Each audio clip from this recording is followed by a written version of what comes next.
In the final episode of Adventure Time, which aired on September 3rd, 2018, there is a song. The song lasts just under 3 minutes, and it is about the passage of time, about endings that are not really endings, about the way things change so slowly that you do not notice the changing until the thing you loved is already something else. The song is addressed to no one in particular. It is addressed to everyone. It is a farewell from a show that understood, better than almost any other show in the history of animation, that the most important stories are the ones that teach you how to let go. 14 days later, on September 17th, 2018, The Amazing World of Gumball aired an episode that did the opposite, an episode that refused to let go, an episode that grabbed the walls of its own reality and held on not because holding on was wise, but because letting go was unthinkable. Two shows, two philosophies of what animation is for.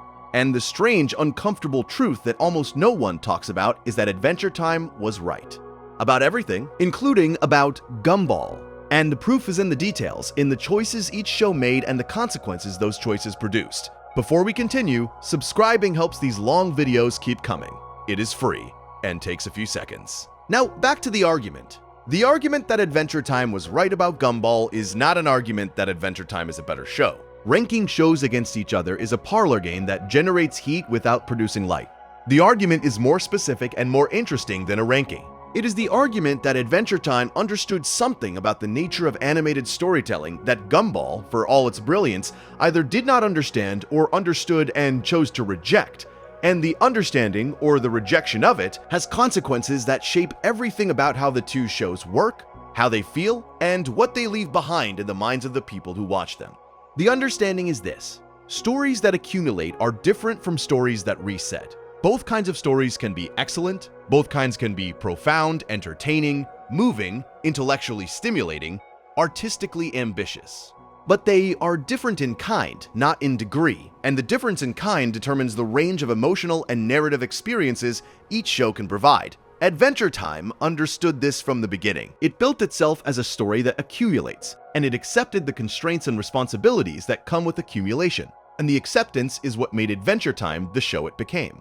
Gumball understood this too, in its own way, but Gumball chose differently. Gumball chose the freedom of the reset, the creative liberty that comes from not being bound by continuity. And the choice was brilliant, and the results were extraordinary. But the choice also closed certain doors that Adventure Time kept open. And the closed doors are what this video is about.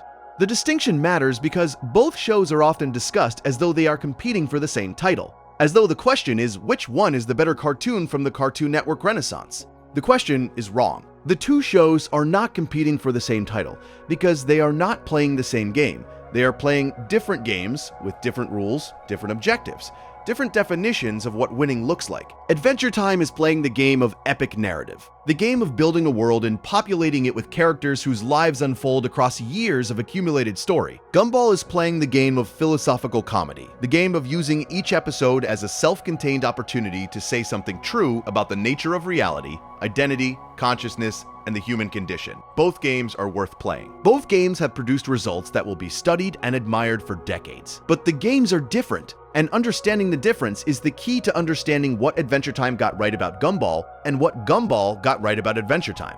The comparison also reveals something important about the nature of artistic ambition in animation. Both shows are ambitious. Both shows push the boundaries of what animated television can do and say and mean. But the ambitions are directed at different targets. Adventure Time's ambition is narrative ambition, the ambition to tell a story that is as complex, as emotionally rich, as thematically deep as any story told in any medium. The ambition is realized through the patient accumulation of narrative elements across a decade of production, through the willingness to let the story grow organically, to follow its characters wherever they lead, to allow the world to develop in ways that the creators could not have predicted when the show began. The result is a narrative achievement that stands alongside the greatest long-form narratives in the history of storytelling. A work that deserves comparison not with other cartoons, but with the great novels, the great television dramas, the great works of narrative art that have defined the medium across centuries. Gumball's ambition is philosophical ambition, the ambition to say something true about the nature of reality, consciousness, identity, and the human condition within the compressed format of 11-minute episodes. The ambition is realized through the density of the show's philosophical content, through the precision of its comedic delivery, through the inventiveness of its formal experiments, through the consistency of its intellectual engagement across 6 seasons and 240 episodes. The result is a philosophical achievement that stands alongside the most important works of philosophical comedy in the history of art. A work that deserves comparison not with other cartoons, but with the philosophical traditions it engages. The existentialists and the absurdists and the epistemologists whose ideas it translates into visual narrative with a fidelity and a creativity that the philosophers themselves would admire. The two ambitions are not in competition. They are in conversation. They represent two answers to the question of what animation can be, and the answers are both correct, and the correctness of each answer enriches the other. Because an ambition that exists in isolation is an ambition that does not know its own limits, and an ambition that exists in conversation with a contrasting ambition is an ambition that understands itself more fully, that recognizes what it can achieve and what it cannot achieve, that is strengthened by the knowledge of its own boundaries.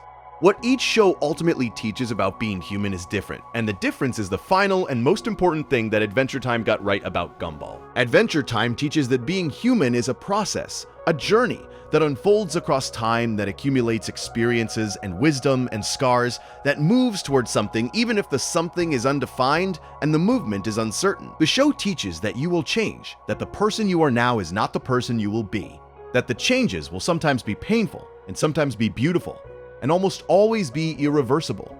The teaching is delivered through narrative, through the experience of watching Finn grow from a child into a young man, through the experience of watching relationships form and deepen and sometimes end, through the experience of watching a world evolve and expand and eventually reach its conclusion. The teaching is experiential rather than intellectual, felt rather than understood, and the feeling is what gives it power, because the lessons that you feel are the lessons that change your behavior, not just your thinking.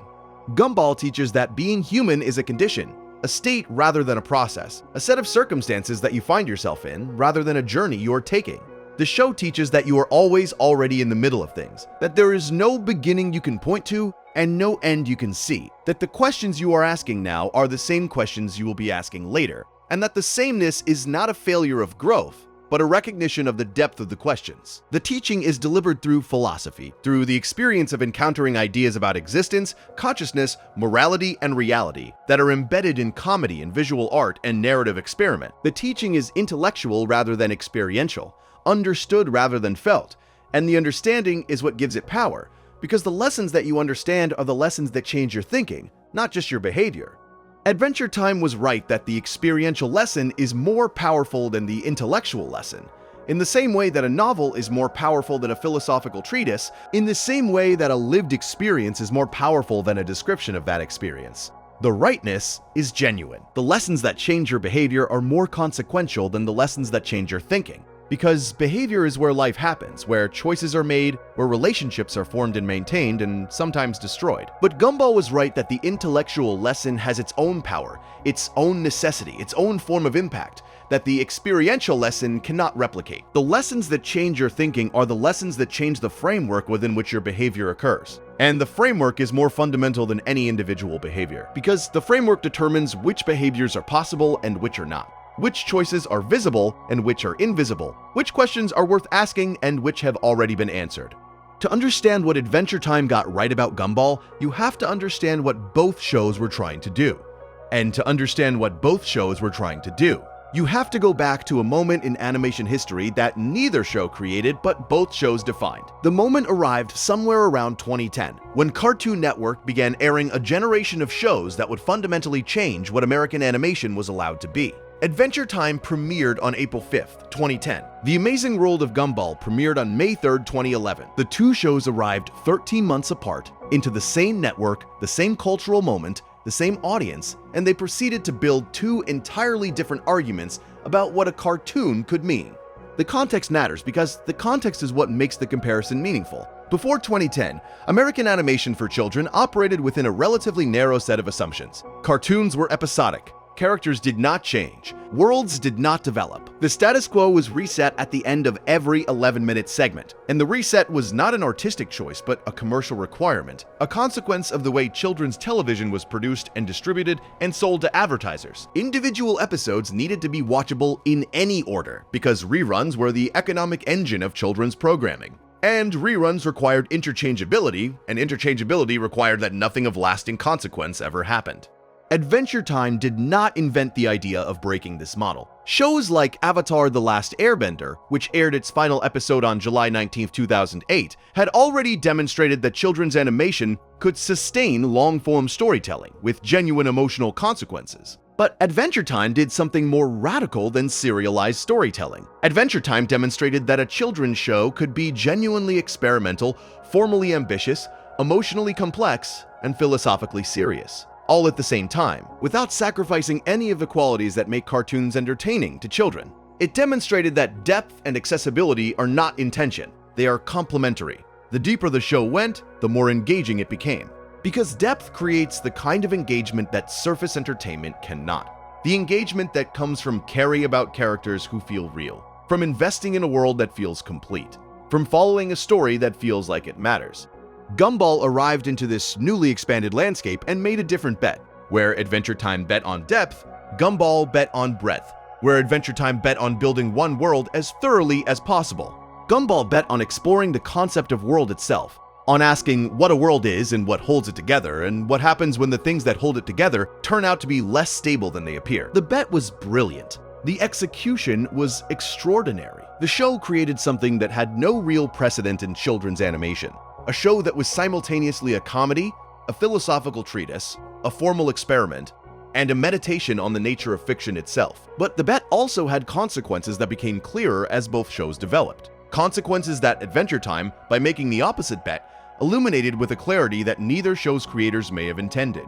The creative teams behind both shows were aware of each other. They worked at the same network. They shared a cultural moment. They were part of the same conversation about what animation could become. And the conversation was productive precisely because the two shows disagreed about the answers. Pendleton Ward, the creator of Adventure Time, built a show that argued for the importance of world building, of emotional continuity, of taking your fictional universe seriously enough to give it a history and a future.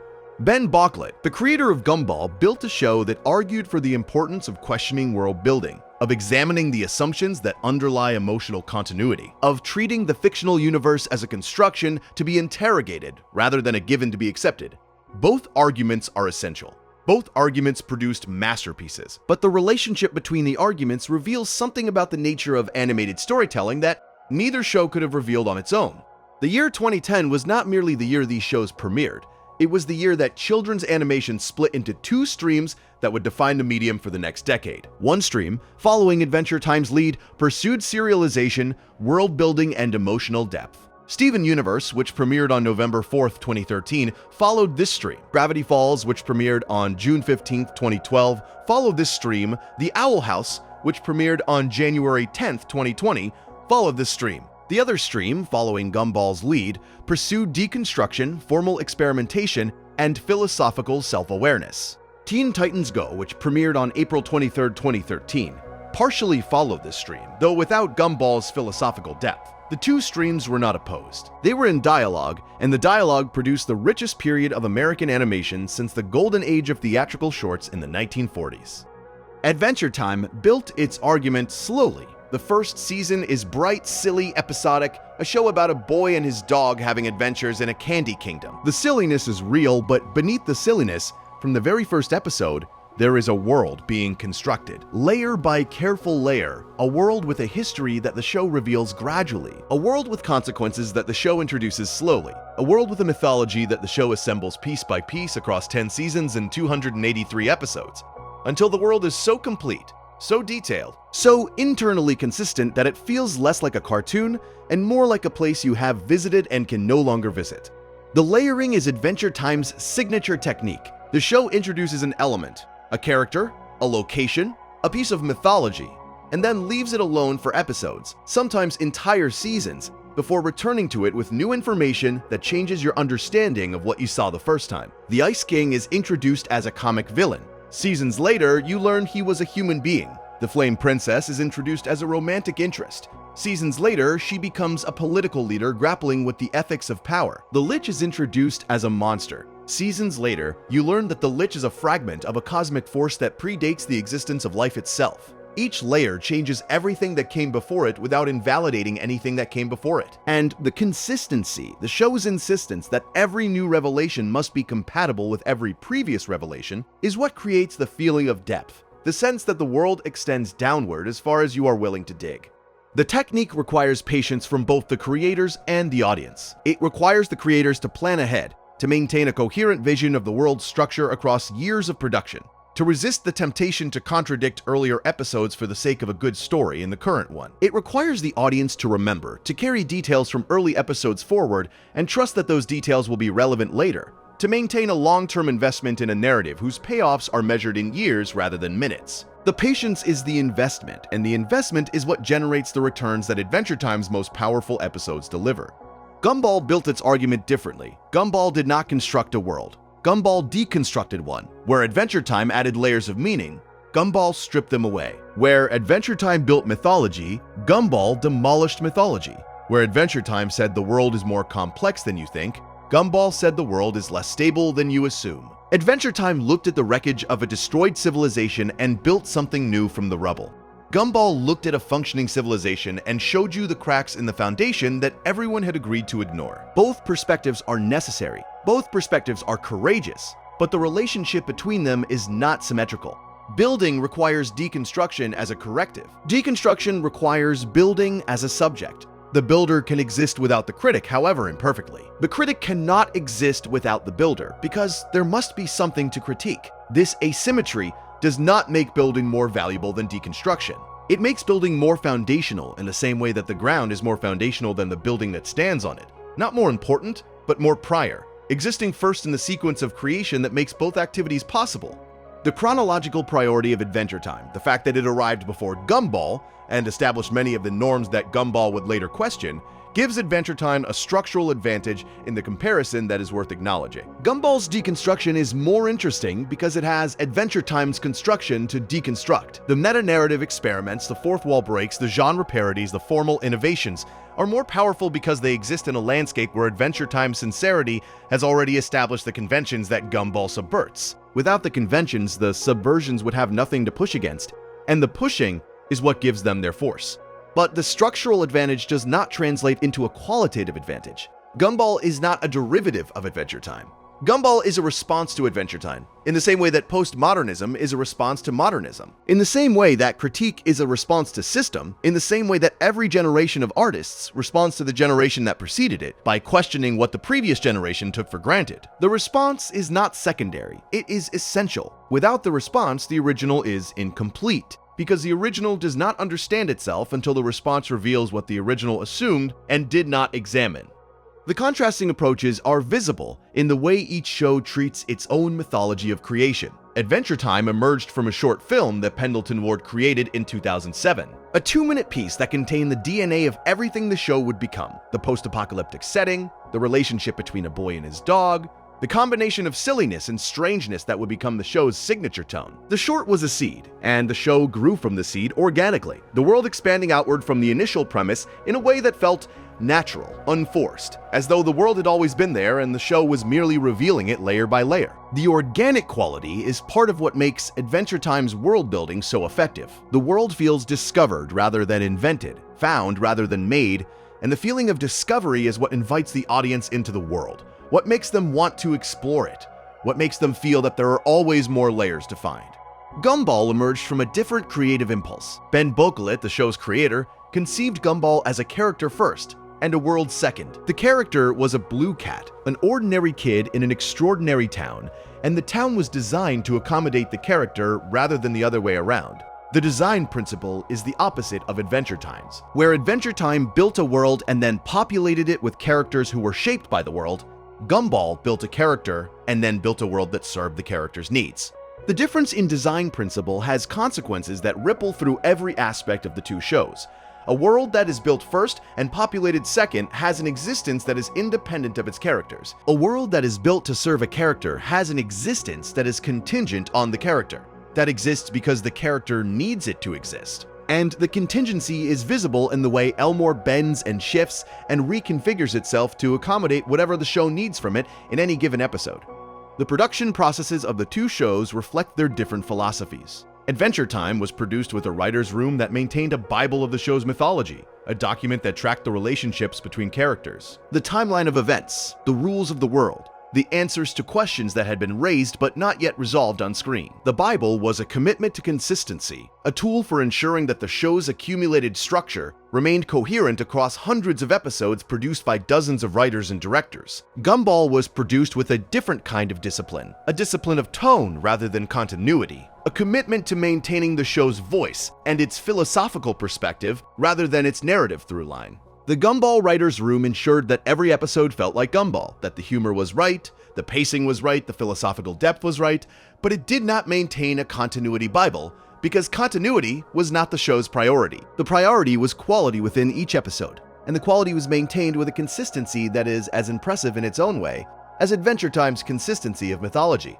Both arguments are valid, both arguments are important, but only one of them was right about what the other was doing, and that is the argument this video is about. The first thing Adventure Time got right about Gumball is the relationship between chaos and structure. Adventure Time is a show that begins in chaos, in a post-apocalyptic landscape where the rules of reality have been rewritten by a catastrophic event, and then slowly, painstakingly, over hundreds of episodes, builds structure out of that chaos. It establishes kingdoms and hierarchies and political systems.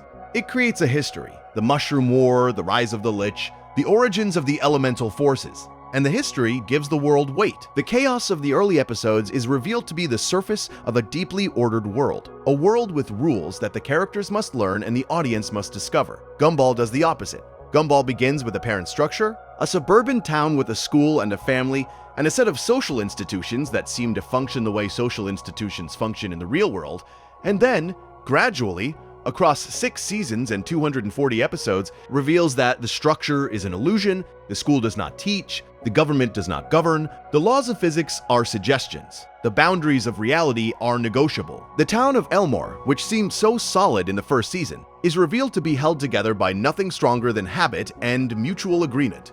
Adventure Time understood this about Gumball before Gumball understood it about itself. Consider the way each show handles the concept of danger.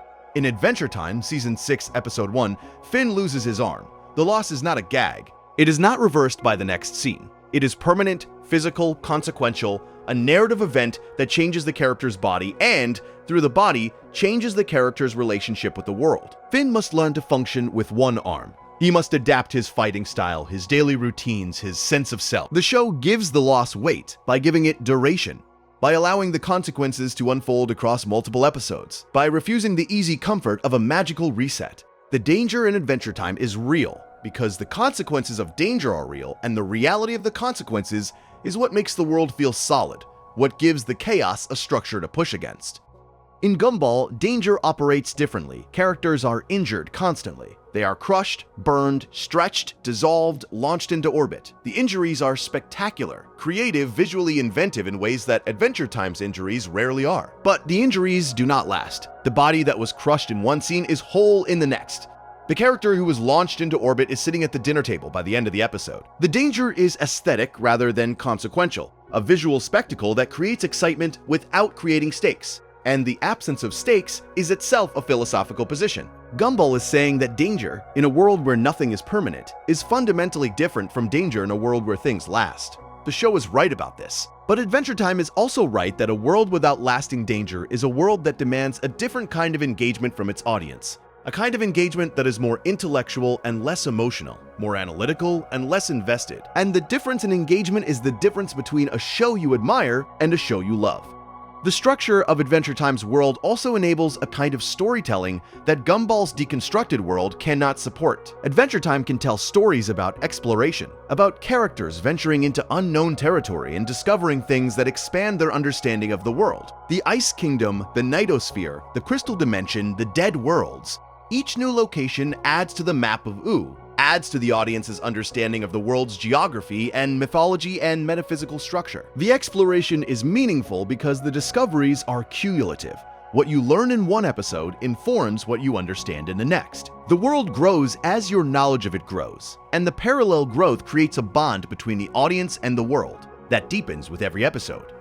Gumball cannot tell this kind of story because Elmore does not support exploration in the same way. You cannot discover new territory in a world that does not have consistent territory. You cannot expand your understanding of a world that does not maintain a consistent set of facts to understand. Gumball compensates for this by exploring ideas rather than places, by using each episode as an opportunity to examine a concept, a philosophy, a formal convention, rather than a location or a historical event. The compensation is effective. The ideas Gumball explores are often more sophisticated and more interesting than the places Adventure Time discovers. But the exploration of ideas and the exploration of world operate on different registers of engagement, and Adventure Time was right that the register of world exploration creates a deeper and more durable bond between the audience and the show.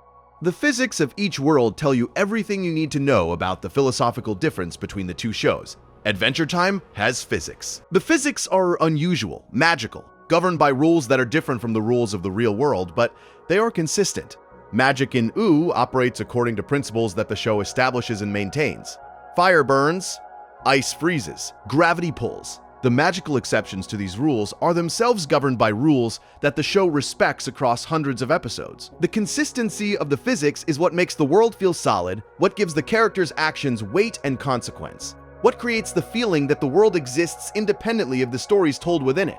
Gumball's physics are different. Gumball's physics are not consistent. They change from episode to episode, sometimes from scene to scene. A character can survive being crushed by a building in one scene and be incapacitated by a sneeze in the next. The laws of gravity apply when the show wants them to, and do not when the show does not. The rules of cause and effect are suggestions rather than laws, applied selectively in the service of comedy and philosophical argument rather than maintained consistently in the service of world building. The inconsistency is deliberate. It is part of the show's argument about the constructed nature of reality. But Adventure Time's consistency reveals what the inconsistency costs. It costs believability, not in the sense that the audience does not believe in Elmore, but in the sense that the audience cannot rely on Elmore, cannot build mental models of how the world works, cannot develop the kind of intuitive understanding of the world's rules that Adventure Time's audience develops over time.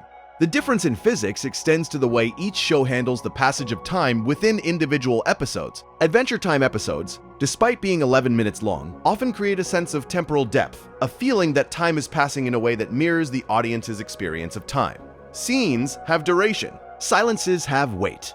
Moments of contemplation are allowed to breathe without being interrupted by the next joke or the next plot development. The temporal generosity of Adventure Time is one of its most distinctive qualities, a willingness to slow down, to let moments land, to give the audience time to feel what the characters are feeling before moving on to the next scene. Gumball operates at a different tempo. Gumball is fast, dense, packed with information and comedy and visual invention. The speed is exhilarating, one of the show's great pleasures, a relentless forward momentum that carries the audience through each episode like a river carrying debris. But the speed comes at a cost, and the cost is the kind of emotional resonance that requires time to develop, the kind of feeling that cannot be rushed, that needs silence and space, and the willingness to sit with a moment until the moment reveals what it means. Adventure Time understood that tempo is a storytelling tool, that the speed at which a show moves determines the kind of emotional experience the show can provide. A fast show can be funny. A fast show can be clever. A fast show can be philosophically dense. But a fast show cannot be contemplative, cannot be meditative, cannot create the kind of deep, slow, emotional resonance that Adventure Time achieves in its best episodes. The Season 7 episode titled The Hall of Egress, in which Finn is trapped in a loop of opening his eyes to find himself back where he started, is an example of what Adventure Time's tempo makes possible. The episode is slow. It is repetitive. It is, by conventional standards, boring. But the slowness is the point. The repetition is the point. The episode uses its tempo to create an experience of existential stasis that mirrors the character's experience. And the mirroring is only possible because the show is willing to be slow, to trust its audience, to believe that the audience will stay if the show gives them something worth staying for, even when the something is patience rather than spectacle. The way each show treats character agency reveals the philosophical stakes of the structural difference. In Adventure Time, characters have agency. They make decisions that shape the world. They build kingdoms, forge alliances, wage wars, make sacrifices that alter the trajectory of history. The agency is not unlimited. Characters are constrained by the world's rules, by the consequences of their own past actions, by the actions of other characters whose agencies sometimes conflicts with their own. But within those constraints, the characters act, and their actions matter, and the mattering is what gives the stories their stakes. When Princess Bubblegum decides to create the Candy Kingdom surveillance apparatus, the decision changes the political landscape of OO. When Finn decides to confront his father, the confrontation changes Finn. When BMO decides to protect the humans in the Islands miniseries, the protection changes the future of the human race. The decisions are consequential because the world is consistent enough to register their consequences, stable enough to be changed by them. In Gumball, character agency operates differently. The characters make decisions, act on those decisions, experience the results of their actions. But the results do not accumulate. They do not change the world in lasting ways. They do not alter the landscape that future decisions will be made within. The agency is real within each episode, but illusory across episodes because the reset eliminates the consequences that would give the agency lasting significance. Nicole can make a heroic choice in one episode, and the heroism is genuine. The choice is real. The sacrifice is meaningful within the context of the episode. But the sacrifice does not change Nicole's circumstances in the next episode. She returns to the same house, the same job, the same exhaustion, the same responsibilities, as though the sacrifice never happened. The return is philosophically interesting, an argument about the repetitive nature of domestic labor, about the way that certain kinds of sacrifice are invisible precisely because they must be repeated endlessly. But it is also a form of narrative stasis that Adventure Time, by avoiding it, demonstrated is not the only option. The difference in agency connects to a deeper difference in what each show believes about the possibility of change. Adventure Time believes in change. It believes that individuals can grow, that relationships can evolve, that societies can transform, that the world can become different from what it was. The belief is not naive. Adventure Time is fully aware that change is difficult, that growth is painful, that transformation sometimes comes at a cost that exceeds its value. But the show maintains that change is possible, and the maintenance of that belief across 10 seasons and hundreds of episodes is one of the show's most important contributions to animated storytelling. Gumball is more skeptical about change. Gumball does not deny that change is possible, but Gumball suggests, through its episodic structure and its resistance to continuity, that change is less durable than most narratives assume, that the forces that maintain the status quo are stronger than the forces that disrupt it, that the default state of any system, including a family, including a town, including a life, is returned to equilibrium rather than progressive transformation. The skepticism is philosophically sophisticated and probably more accurate than Adventure Time's optimism about change. But Adventure Time was right that the belief in change, even if the belief is more hopeful than the evidence warrants, is what makes certain kinds of stories possible. Stories about growth and transformation and the possibility that things can be different from what they are. Adventure Time understood that a world built on deconstruction eventually runs out of things to deconstruct. Adventure Time understood that a show which systematically undermines the stability of its own reality will eventually reach a point where the instability becomes the status quo, where the subversion becomes the expectation, where the chaos that was once surprising becomes as predictable as the order it replaced. This observation is not a criticism of Gumball's quality. It is an observation about the structural mathematics of deconstruction. A show that subverts expectations must eventually confront the fact that subversion, repeated often enough, becomes its own kind of expectation. The audience of a deconstructive show begins to expect the unexpected, begins to anticipate the subversion, begins to watch not for the story but for the way the story will be undermined. And the anticipation changes the experience from surprise to recognition, from disruption to comfort. Gumball navigates this mathematical inevitability better than any show in the history of the medium, finding new forms of subversion even as the old forms become familiar, constantly innovating within the deconstructive framework to prevent the deconstruction from becoming routine. But the navigation requires increasingly inventive solutions to a problem that grows larger with every episode. And the effort is visible in the later seasons, which work harder to surprise an audience that has become expert at predicting the show's unpredictability. Adventure Time faces the opposite mathematical problem. A show that builds structure must eventually confront the fact that the structure limits what new things can be added. The world of Ooh, in the later seasons, is so fully developed, so thoroughly populated, so densely layered with mythology and history and character relationships that adding new elements becomes increasingly difficult without contradicting or overcomplicating what already exists. The show's solution, the introduction of new dimensions and realities through the miniseries format, is an acknowledgement that the primary world has reached a point of saturation, but the structure the show has built is full, that new stories require new spaces because the old spaces are occupied. The acknowledgement is honest, and the solutions are creative, but the problem is real, and it is the mirror image of Gumball's problem, the structural mathematics of construction rather than deconstruction. The way each show treats its audience is another dimension of the comparison that is worth considering. Adventure Time treats its audience as companions, as participants in a journey that the show and the audience are taking together. The show assumes that the audience has been watching from the beginning, that the audience remembers what happened in previous episodes, that the audience has been paying attention to the details and clues and foreshadowing that the show has been planting across seasons. The assumption creates a sense of intimacy, a feeling that the show and the audience share a history, share a body of knowledge, share an emotional investment that deepens with every episode. The intimacy is one of Adventure Time's most powerful qualities, the feeling that the show knows you and trusts you and is rewarding your attention with revelations that only attentive viewers will fully appreciate. Gumball treats its audience differently. Gumball treats its audience as intelligent observers who can be dropped into any episode without preparation and will find something valuable. The show does not assume prior knowledge. It does not require the audience to remember what happened in previous episodes. It does not reward sustained attention in the way that Adventure Time rewards sustained attention, because the show does not build the kind of narrative infrastructure that sustained attention reveals. Instead, Gumball rewards perceptive attention, the ability to notice philosophical subtext, visual details, comedic techniques, and formal innovations within individual episodes. The reward is different from Adventure Time's reward, but it is equally satisfying, a different kind of intellectual pleasure that comes from seeing deeply into a single episode, rather than seeing broadly across an entire series.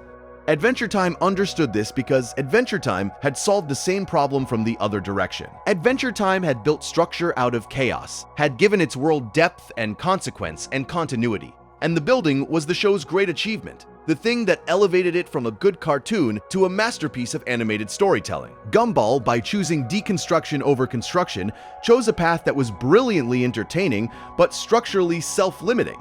And Adventure Time, simply by existing alongside it, demonstrated the limitation. The second thing Adventure Time got right about Gumball is the function of emotional consequence. Adventure Time is a show where things matter. Characters grow, relationships change, losses accumulate. The passage of time is real and irreversible. When Finn loses his arm, the loss is not reset at the beginning of the next episode. When Princess Bubblegum makes a morally ambiguous decision, the decision has consequences that ripple across multiple seasons. When Marceline confronts her father, the confrontation changes both characters permanently. The emotional weight of Adventure Time is cumulative. Each episode adds to the total, and the total is what gives the show its power. The sense that you are watching not a collection of isolated stories, but a single continuous story about beings who are changed by what happens to them. Gumball operates differently. Gumball resets. The characters return to their default positions at the end of almost every episode. The injuries heal. The lessons unlearn. The growth reverses. The show is episodic in the deepest sense of the word, not merely in its structure, but in its philosophy. It believes, or at least it performs the belief, that change is temporary, that consequences are negotiable, that the past does not bind the present because the present does not remember the past. This is a valid artistic choice. It allows the show to take risks that a continuity-driven show cannot take, to push its characters to extremes that would be devastating if the extremes had lasting consequences, to explore scenarios that would be impossible in a world where the reset button does not exist. But consider the trajectory of Marceline's character across Adventure Time's 10 seasons. In her earliest appearances, Marceline is a villain, a vampire who terrorizes Finn and Jake for sport. Over the course of hundreds of episodes, she becomes something else entirely. She becomes a person. The show reveals her history layer by layer, her relationship with her father Hunson of Adir, her thousand-year friendship with Princess Bubblegum that deepened into something more complicated and more tender than friendship, her memories of the immediate aftermath of the Mushroom War when she was a child alone in a destroyed world. Each revelation adds to the character. Each addition is permanent. You cannot unknow what you learn about Marceline, and the accumulation of knowledge creates a relationship between you and the character that mirrors the relationships between the characters themselves. A relationship built on shared history, on the slow accumulation of understanding, on the recognition that the person you are looking at is more complex than the person you first met. Gumball's characters do not accumulate in this way. Nicole Watterson is a brilliant creation, one of the most complex mothers in the history of animation. A character whose rage and exhaustion and fierce protectiveness are portrayed with a nuance that rivals anything in Adventure Time. But Nicole at the end of Season 6 is essentially the same Nicole as Nicole at the end of Season 1. She has not changed. She has not grown. She has been revealed, certainly. The show has shown you different facets of her character, has explored different dimensions of her personality, has examined her relationships from different angles. but the examination is archaeological rather than developmental. It digs deeper into a character who already exists rather than following a character who is becoming something new. The distinction matters because it determines the kind of emotional experience the show can provide. Archaeological characterization provides insight. Developmental characterization provides growth. Both are valuable. But growth is the experience that creates the deepest emotional bonds between audiences and characters. Because growth implies change, and change implies risk, and risk is the engine of emotional investment. The friendship between Finn and Jake in Adventure Time is the show's emotional center, and it is a friendship that changes. In the early seasons, the friendship is simple. Two buddies having adventures, sharing a treehouse, facing dangers together with the easy confidence of characters who do not yet know what they can lose. As the show progresses, the friendship deepens and complicates. Jake becomes a father, Finn grows older, experiences romantic relationships that end badly, confronts moral situations that test his understanding of right and wrong. The friendship must accommodate these changes, must stretch to include new dimensions of each character's experience. And the stretching is sometimes painful, sometimes awkward, sometimes the source of conflict that would be impossible in a friendship that never changed. The friendship between Gumball and Darwin is equally central to its show, and it is equally well written, and it is, in many ways, more consistently entertaining than the friendship between Finn and Jake. But it does not change. It does not grow, it does not risk, and the absence of risk is what Adventure Time identified correctly as the cost of Gumball's episodic philosophy. There is a specific moment in Adventure Time that illustrates this point with devastating clarity. In the Season 5 episode titled Simon and Marcy, the show takes the audience back 1,000 years, to the immediate aftermath of the Mushroom War, and shows Simon Petrikov, the man who will become the Ice King, protecting a young Marceline in a ruined world. Simon is already losing himself. The crown is already eroding his sanity. He knows what is happening to him. He knows that he is becoming something else, something that will not remember the child he is protecting, or the love he feels for her. And he chooses to put on the crown anyway, because the alternative is letting Marceline die, and the choice, the terrible, self-destroying, irreversible choice, is what makes the episode one of the greatest pieces of storytelling in the history of animation. The episode works because it draws on years of accumulated context. The audience knows who the Ice King becomes.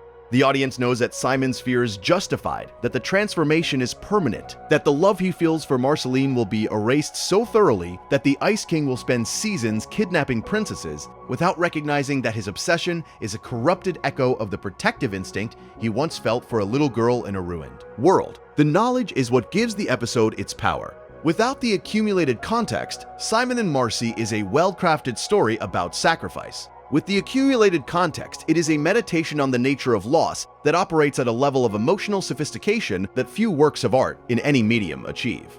Gumball cannot produce a Simon and Marcy, not because Gumball lacks the talent or the ambition or the creative vision, but because Gumball's structural choices, the episodic reset, the resistance to continuity, the refusal to allow changes to accumulate across seasons, prevent the show from building the kind of emotional infrastructure that a Simon and Marcy requires. The infrastructure is not merely the backstory. It is the audience's relationship with the backstory, the years of watching and caring and wondering and speculating that transform a piece of fictional history from a narrative detail into a lived experience. Adventure Time builds this relationship intentionally, through hundreds of small investments across hundreds of episodes, each investment adding a layer of emotional depth that makes the next revelation more powerful than the one before. Gumball invests in moments rather than in accumulation. And the moments are brilliant, but they are brilliant in the way that a firework is brilliant. A burst of light and color that illuminates the sky for an instant and then disappears, leaving nothing behind but the memory of having seen it. The comparison is not meant to diminish Gumball. It is meant to clarify the nature of the choice each show made and the consequences of that choice. Adventure Time chose depth over breadth, continuity over freedom, accumulation over immediacy. Gumball chose the opposite. Both choices are legitimate. Both choices produced extraordinary television. But Adventure Time's choice enables a kind of emotional experience that Gumball's choice does not. And the experience, the slow building of feeling across years of sustained attention, is one of the most valuable things that storytelling can provide. Adventure Time was right that this experience matters. Adventure Time was right that the willingness to commit to continuity, to accept the constraints that continuity imposes, is the price of admission to the deepest levels of narrative emotion. And Adventure Time was right that Gumball, by declining to pay that price, excluded itself from those levels, not because it was incapable of reaching them, but because it chose not to. and the choice, however artistically defensible, is a choice with consequences that the show cannot escape. The most powerful episode of Adventure Time, the episode that demonstrates most clearly what emotional consequence makes possible, is arguably the Season 7 episode titled Stakes, a miniseries within the larger show that explores Marceline's history with vampirism. The miniseries works because it draws on accumulated emotional capital, on years of character development, on the audience's deep familiarity with Marceline's relationships and fears and desires. Without that accumulation, the miniseries would be a well-crafted piece of television. With it, the miniseries is devastating, an exploration of identity and memory, and the possibility of change that hits with a force that episodic television, however brilliant, cannot generate. Because the force requires history, and history requires continuity, and continuity is the thing that Gumball's philosophy explicitly rejects. Adventure Time's treatment of growing up is another dimension of its emotional consequence that Gumball's structure cannot replicate. Finn begins the show as a 12-year-old boy. Over the course of 10 seasons, he grows older, his voice changes, his face changes, his body changes. The changes are not sudden, they are gradual, mirroring the gradual nature of actual human development. And the gradualness is part of the point. Growing up is not an event, it is a process, a slow accumulation of experiences that transform you so incrementally that you do not notice the transformation until you look back at who you were and realize you are no longer that person. Adventure Time captures this experience with a fidelity that is remarkable for any medium, let alone animation. And the capture is possible because the show committed to continuity, because the show allowed time to pass, because the show was willing to let its main character become someone different from the person he was when the show began.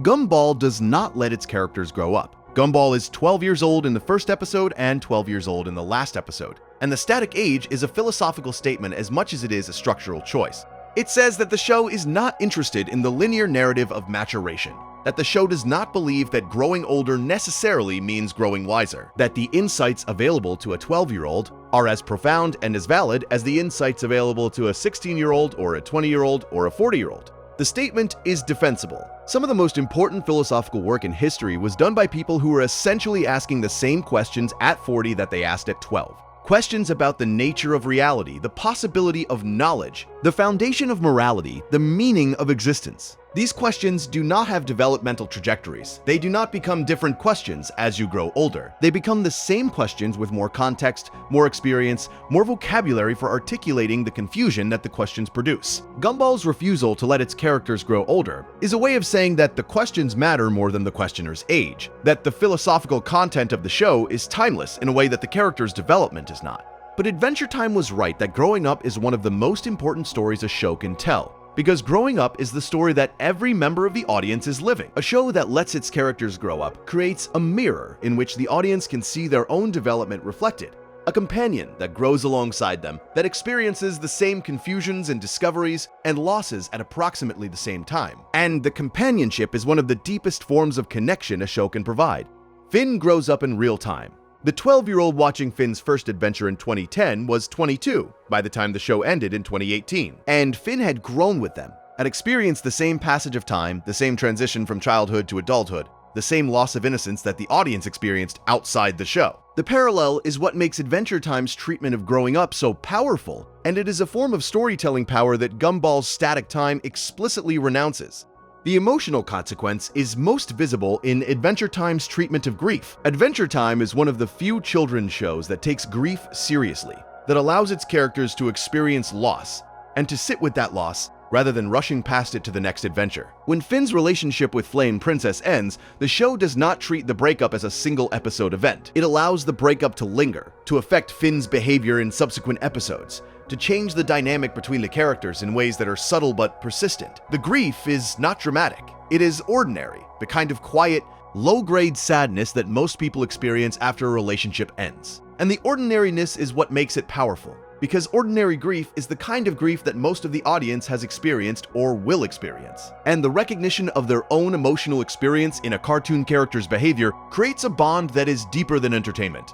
Gumball handles relationships differently. Gumball's most significant romantic relationship, the relationship between Gumball and Penny, is one of the show's most compelling storylines. Penny's transformation from a character trapped inside a shell to a character who reveals her true form is a beautiful metaphor for vulnerability and acceptance, and the show handles the metaphor with genuine tenderness. But the relationship between Gumball and Penny, like all relationships in Gumball, exists in a kind of eternal present.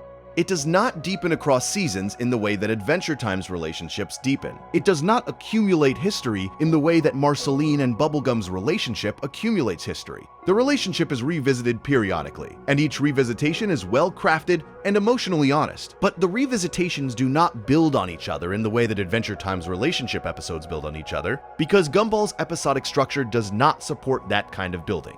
The cost is not that Gumball's relationships are less well written than Adventure Time's relationships. They are not. The cost is that Gumball's relationships operate at a different emotional register, a register that is vivid and immediate but not cumulative, that provides moments of genuine feeling without providing the sustained emotional arc that comes from watching a relationship develop across years. Adventure Time's treatment of Marceline and Bubblegum's relationship is the clearest example of what cumulative relationship development makes possible. The relationship is hinted at in early seasons, developed through subtext and implication across middle seasons, and finally confirmed in the finale. The confirmation is powerful not because it is surprising, because the audience has been watching the evidence accumulate for years, because the relationship has been built so carefully and so gradually that the confirmation feels less like a revelation and more like a recognition, a moment when the show finally says aloud what the audience has known for a long time. Adventure Time was right that the reset comes at a cost. The cost is emotional investment. When you know that nothing in a show has lasting consequences, your relationship with the show changes. You can still enjoy it. You can still admire the writing, the animation, the humor, the philosophical depth, but you cannot fully invest in it because full emotional investment requires the possibility of real loss, and real loss requires permanence, and permanence is the one thing Gumball refuses to provide. Adventure Time understood that the willingness to let things change permanently, to let characters grow and suffer and lose and be genuinely transformed by their experiences, is what separates a show you enjoy from a show that changes you. And Adventure Time was right.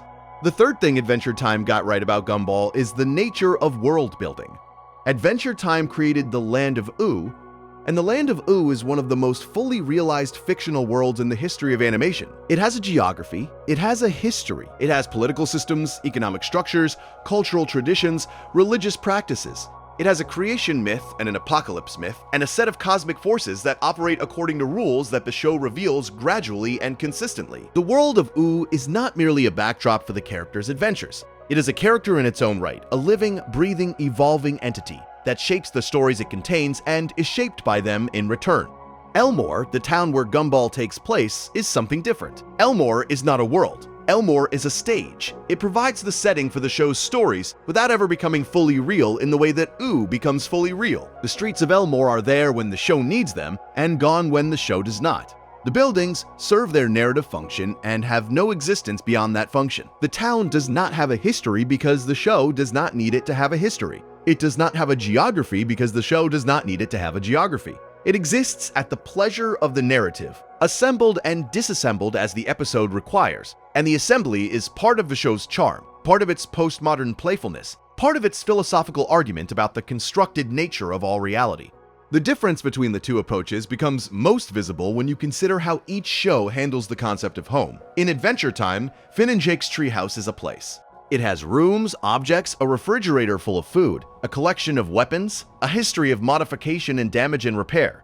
The treehouse changes over the course of the show. It is destroyed and rebuilt. It accumulates objects that reference past adventures. It becomes a repository of the character's history, a physical space that contains the evidence of their lives. When the treehouse is eventually destroyed in the penultimate season, the destruction carries emotional weight because the place was real, because you had spent years inside it, because the loss of the treehouse was the loss of a specific, irreplaceable location that you knew as well as the characters did. The Watterson house in Gumball serves a different function. It is a stage set, a collection of rooms that provide locations for scenes without ever becoming a place in the way that Finn and Jake's treehouse is a place. The living room is where conversations happen. The kitchen is where meals happen. The bedrooms are where private moments happen. But the rooms do not accumulate history. They do not change in ways that reflect the character's experiences. They are functional spaces, useful and familiar, but not real in the way that Adventure Time's locations are real. And the difference in reality is a consequence of the difference in approach. Adventure Time invests in its locations because invested locations create the feeling of a world that exists independently of the stories told within it. Gumball does not invest in its locations because invested locations would contradict the show's argument that the world is a construction, that the stage is a stage, that the set is a set.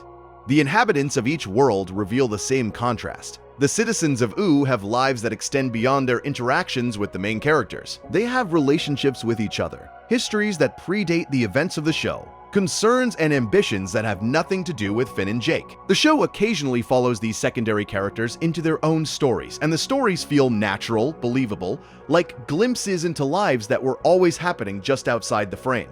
The citizens of Elmore are different. They are brilliant creations, some of the most inventive character designs in animation history, but they exist primarily in relation to the Watterson family. They appear when the story needs them, and recede when the story does not. Their lives outside the frame are implied but never developed, referenced but never explored. And the lack of development is consistent with the show's approach, but also consistent with Adventure Time's observation that a deconstructed world is a shallower world, a world with less room for the audience's imagination to roam. There is a specific comparison that illuminates this point with particular clarity. In Adventure Time, the character of the Ice King begins as a villain, a comic antagonist who kidnaps princesses and causes trouble for the main characters. Over the course of several seasons, the show reveals that the Ice King was once a human being named Simon Petrikov, an antiquarian who found a magical crown that slowly eroded his sanity, that his descent into madness cost him the woman he loved. That the villain the audience has been laughing at is actually a tragic figure whose current state is the result of a catastrophic loss that he does not remember and cannot undo. The revelation transforms the character. It transforms the audience's relationship with the character. It transforms the show itself, because the show now contains a depth of feeling that it did not contain before. A depth that could not have been achieved without the world-building infrastructure that made the revelation possible. The revelation works because the world is consistent enough to support a character with a history that spans centuries, because the mythology is developed enough to explain how a human became a wizard, became a monster, because the emotional continuity is reliable enough that the audience trusts the show when it asks them to feel something complicated about a character they once dismissed as a joke. Gumball has no equivalent to this revelation, not because Gumball lacks the creative talent to produce one, but because Gumball's approach to world building does not support the kind of slow, cumulative character development that makes such revelations possible. Rob, the character who returns from the void, is the closest Gumball comes to the Ice King's trajectory. And Rob's story is compelling, philosophically rich, narratively innovative. But Rob's story does not carry the same emotional weight as Simon Petrikov's story, because Rob's world does not have the consistency, the history, the accumulated reality that would give his transformation the same gravity. The difference is not a difference in quality, it is a difference in kind. And the difference in kind is what Adventure Time identified, correctly, as the consequence of choosing deconstruction over construction. Adventure Time's world building also enables a kind of political storytelling that Gumball's deconstructed world does not support. The Candy Kingdom is a functioning political entity with a ruler, a military, a bureaucracy, a set of laws, a history of political decisions that have shaped the kingdom's present circumstances. Princess Bubblegum's governance of the Candy Kingdom is one of the show's most complex and morally ambiguous storylines. A sustained examination of what it means to hold power, what it costs to exercise power responsibly, and whether the responsibilities of power inevitably corrupt the person who bears them. The storyline works because the Candy Kingdom is real within the show's world, because its politics have consequences that persist across episodes, because the decisions Bubblegum makes in one season create the conditions that constrain her in the next. Elmore has a government, presumably, and a political structure of some kind. But the show does not develop these elements because the show does not need to. The political dynamics of Elmore are not the show's subject. The show's subject is the experience of living in a world whose structures are visible as structures, rather than accepted as natural. The difference in subject creates a difference in depth, not because political storytelling is inherently deeper than experiential storytelling, but because political storytelling requires a consistent world to work, requires institutions that persist, and decisions that accumulate, and consequences that unfold across time. And these requirements are the same requirements that make world building possible. Adventure Time meets these requirements. Gumball does not by design, and the design choice is what Adventure Time's existence illuminates as a choice rather than an inevitability.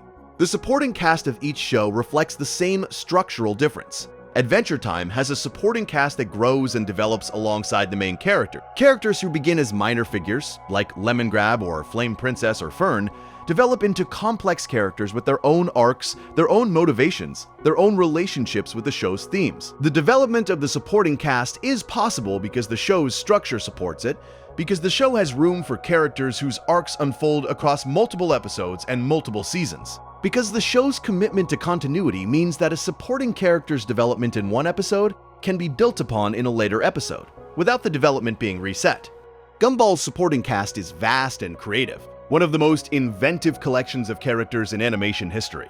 But the supporting characters do not develop in the way that Adventure Time supporting characters develop. They remain what they are. Banana Joe is Banana Joe from beginning to end. Tobias is Tobias from beginning to end. The static quality of the supporting cast is consistent with the show's philosophy, but it also means that the supporting characters function as types rather than individuals, as representatives of ideas rather than as beings with inner lives that develop over time. Adventure Time's supporting characters feel like people. Gumball's supporting characters feel like concepts. Both approaches produce brilliant television. But Adventure Time was right that characters who feel like people generate deeper emotional connections than characters who feel like concepts. Adventure Time was right that this approach, while philosophically interesting, limits the depth of engagement the show can achieve. Adventure Time also creates a sense of place through its music and its sound design in ways that Gumball does not attempt. The music of Adventure Time is organic, handmade, often performed by the characters themselves. Marceline plays her bass guitar, Finn sings songs that he composes in real time. Princess Bubblegum creates music through scientific instruments.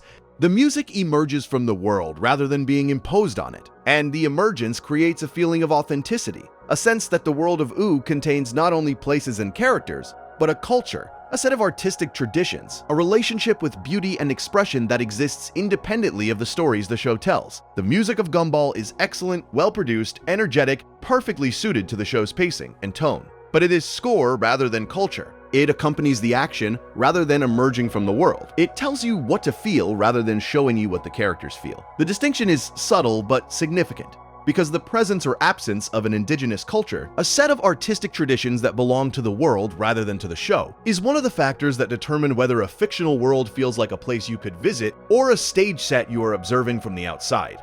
The geography of Ooh reinforces this sense of place. The Candy Kingdom sits in a specific location relative to the Ice Kingdom, which sits in a specific location relative to the Fire Kingdom. Characters travel between these locations. The journeys take time. The distances feel real because the show maintains them consistently, because a journey that took a day in Season 2 still takes a day in Season 8, because the spatial relationships between locations do not change to serve the convenience of individual episodes. Elmore's geography is flexible by design. The school, the mall, the forest, the Watterson house, these locations are accessible to each other as the plot requires, without consistent spatial relationships, without fixed travel times, without the kind of geographic consistency that would make the town feel like a real place with a real layout. The flexibility serves the show's creative needs, but it also prevents the audience from building a mental map of Elmore, from developing the kind of spatial familiarity that deepens engagement over time. A world that feels real invites exploration. It invites the audience to fill in the gaps, to imagine what lies beyond the edges of the frame, to construct their own understanding of the world's history and geography and culture. The Land of Ooh generates this kind of engagement because it provides enough consistent detail to support it. Elmore does not generate this engagement because it does not provide enough consistent detail to support it. The show's refusal to build Elmore into a fully realized world is an honest artistic choice, but it is a choice that Adventure Time, simply by making the opposite choice, reveals as a limitation. The fourth thing Adventure Time got right about Gumball is the importance of mythology. Adventure Time has a mythology. The Mushroom War, the Lich, the cosmic entities, Prismo, the cosmic owl, Golby, the elementals, the alternate dimensions, the Nightosphere, the dead worlds, the drift. The mythology gives the show depth that extends far beyond the events of any individual episode. It creates a sense that the world existed before the show began and will continue to exist after the show ends. It creates a sense of scale, a feeling that the stories you are watching are small pieces of a much larger story. And the largeness of the larger story gives the small pieces weight and significance they would not otherwise possess.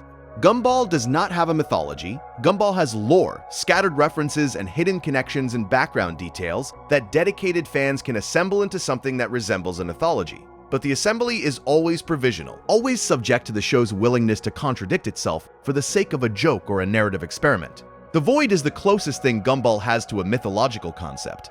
And the void is less a mythology than a metaphor, a narrative device that the show uses to explore ideas about reality and existence without committing to a consistent cosmological framework.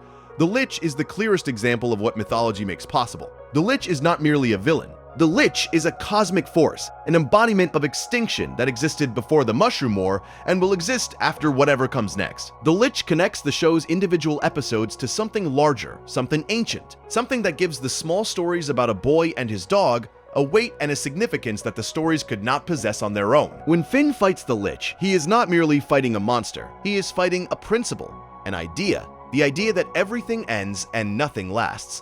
The fight is meaningful because the mythology is real, because the show has invested enough in its cosmological framework that the Lich's threat is not merely physical but metaphysical, not merely dangerous but existentially terrifying in a way that resonates with the audience's own awareness of mortality and impermanence. Gumball's approach to cosmic forces is characteristically different. The void, the space where forgotten things go, is Gumball's most significant mythological concept, and it is a concept that the show treats with the same irreverence it brings to everything else. The void is real within the show's logic, but the show's logic is not stable enough to give the void the kind of consistent, accumulating significance that the Lich possesses in Adventure Time. The void appears when the show needs it and disappears when the show does not. It does not develop across seasons. It does not deepen through repetition. It does not become more significant as the audience's understanding of it grows, because the show does not build understanding in the way that Adventure Time builds understanding. Understanding in Adventure Time is cumulative, understanding in Gumball is episodic, replaced by new understanding in the next episode rather than added to the understanding that came before. The result is two different relationships between the audience and the show's largest ideas. Adventure Time fans can discuss the mechanics of the Lich's resurrection, the political structure of the Candy Kingdom, the timeline of the Mushroom War, the cosmological role of the cosmic entities, with a specificity and a confidence that reflect the show's investment in the consistency of its mythology.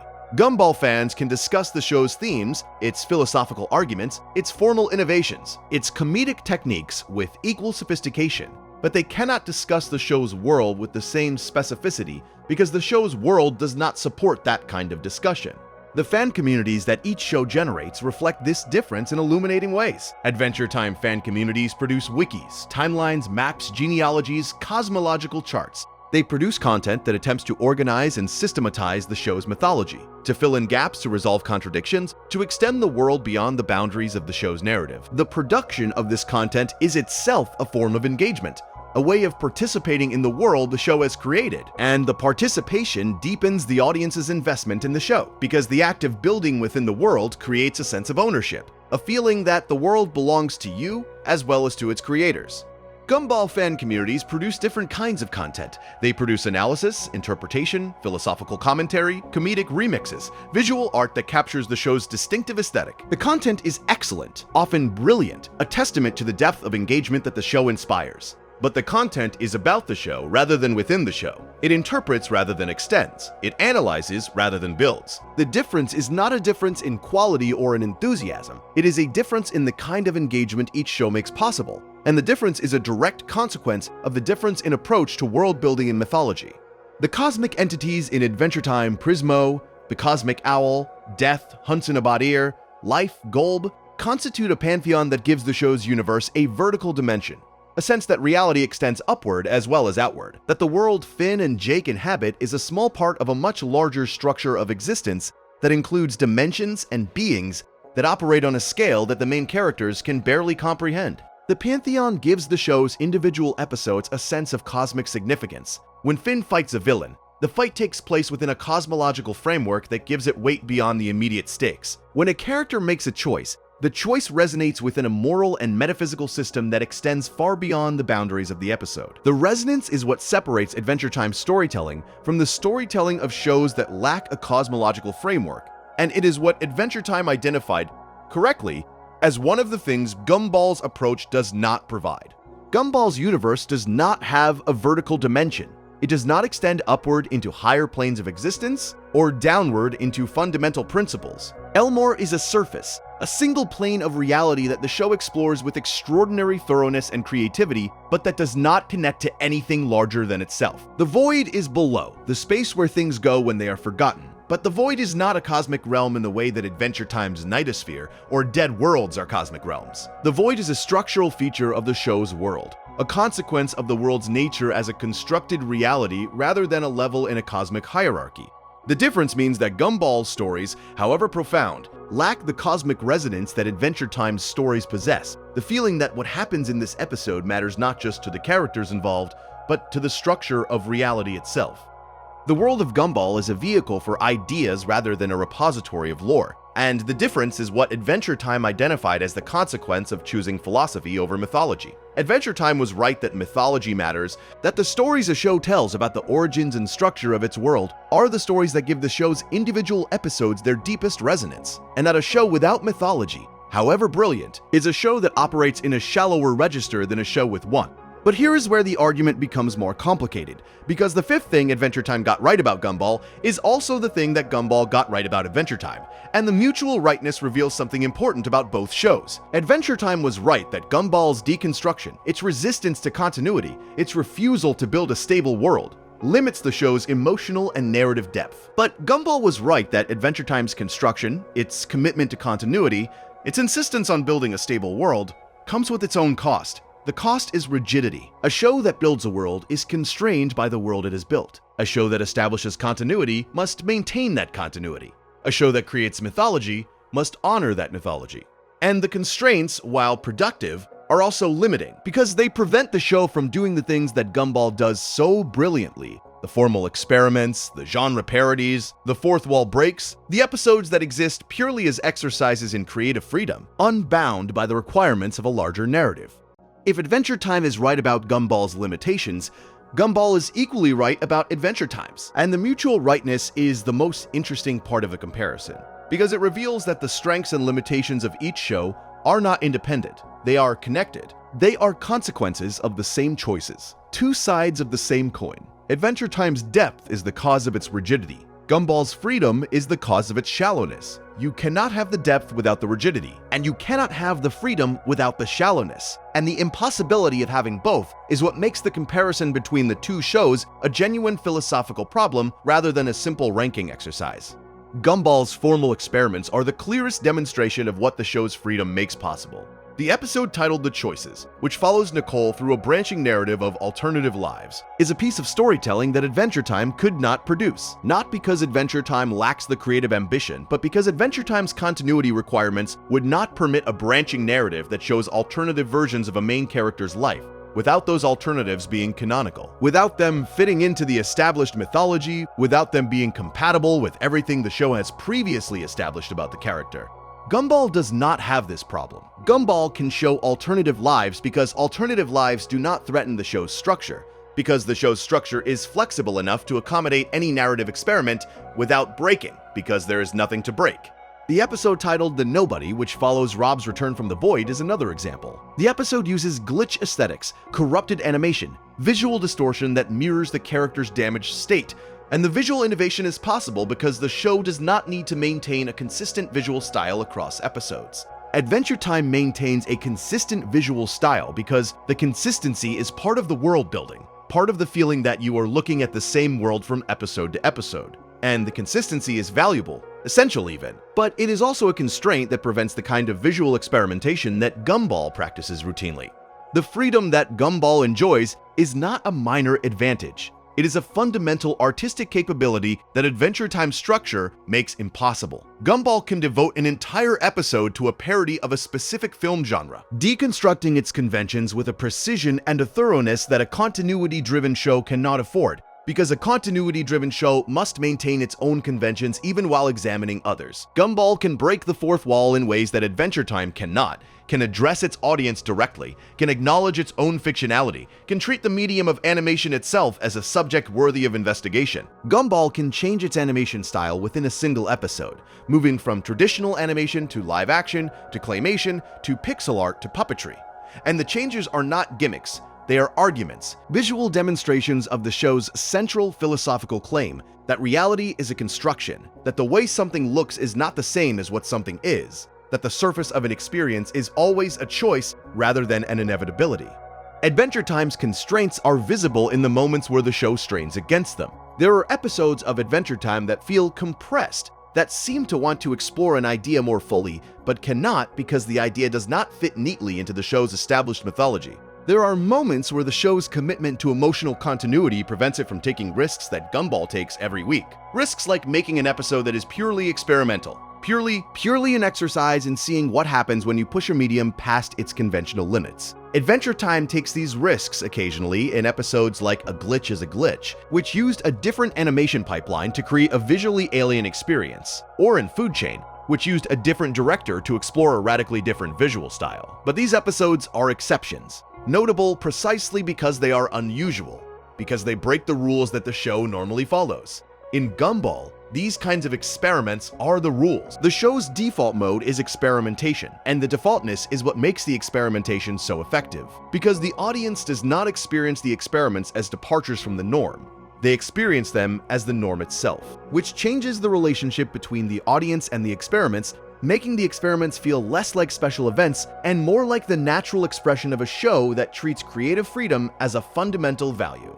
The tension between construction and deconstruction is not unique to these two shows. It is one of the oldest tensions in art. Every artist who builds a world must eventually confront the limitations of the world they have built. Every artist who deconstructs a world must eventually confront the limitations of deconstruction. Adventure Time's constraints are not hypothetical. They are visible in specific creative limitations that the show encountered and could not overcome. Adventure Time cannot make an episode that is purely about a philosophical concept because every episode must advance or at least be compatible with the show's ongoing narrative. Adventure Time cannot make an episode where a character behaves in a way that contradicts their established development because the contradiction would undermine the continuity that the show has spent years building. Adventure Time cannot make an episode that treats its own medium as a subject of investigation, because the show's commitment to the reality of its world requires the medium to remain invisible, requires the audience to look through the animation rather than at it, requires the frame to be a window rather than a surface. Each of these constraints is the direct consequence of a strength. The ongoing narrative is a constraint because it is also the source of the show's emotional depth. The character development is a constraint because it is also the source of the show's psychological complexity. The invisible medium is a constraint because it is also the source of the show's immersive world building. You cannot have the strengths without the constraints, and the recognition of this inseparability is what makes the comparison between the two shows so philosophically rich. Gumball suffers from the inverse set of limitations. Gumball cannot build toward a long-term emotional payoff because the episodic structure does not support accumulation. Gumball cannot create the feeling of a world that exists independently of the stories told within it, because the world is designed to serve the stories rather than contain them. Gumball cannot let its characters grow, because growth requires continuity, and continuity is the thing the show has chosen to forego. Each of these limitations is the direct consequence of a strength. The episodic freedom is a limitation because it is also the source of the show's formal inventiveness. The malleable world is a limitation because it is also the source of the show's philosophical insight. The static characters are a limitation because they are also the source of the show's consistency. Its ability to return to the same themes with fresh eyes in every episode without being constrained by what previous episodes have established about the characters' inner lives. The tension is productive because it is irresolvable. Neither approach is correct. Neither approach is superior. They are complementary strategies for making sense of a reality that is too complex for any single strategy to capture. And the complementarity is what makes the comparison between Adventure Time and Gumball so illuminating. Each show reveals the other's blind spots. Each show demonstrates what the other chose not to do. And the revelations, taken together, create a picture of animated storytelling that is richer and more complete than either show could create alone. Adventure Time understood this. Adventure Time understood that its own commitment to world building and emotional continuity, while essential to its artistic achievement, was also a cage, a set of rules that the show had created for itself and could not easily break without undermining the foundation on which its greatest episodes were built. The Islands miniseries, the Elements miniseries, the Distant Land specials, these are all examples of Adventure Time straining against the constraints of its own mythology, trying to find room for the kind of creative freedom that Gumball enjoyed by default. Adventure Time was right about Gumball's limitations, but Adventure Time was also honest enough to recognize its own. The honesty is one of Adventure Time's most admirable qualities and one of its most important contributions to the comparison. Adventure Time does not claim to be the only valid way to make animated television. It does not position itself as the standard against which all other shows should be measured. It simply does what it does, as well as it can, and lets the doing speak for itself. The doing is extraordinary. The 10 seasons of Adventure Time constitute one of the greatest achievements in the history of animated storytelling. A sustained creative effort that maintained its quality and its ambition across a decade of production. That grew more complex and more emotionally resonant with every season, that ended stronger than it began. But the achievement does not negate Gumball's achievement. It illuminates it, contextualizes it, reveals its contours by providing a contrasting shape against which Gumball's distinctive qualities become visible. The later seasons of Adventure Time contain moments that suggest the show's creators were aware of Gumball's innovations and were influenced by them.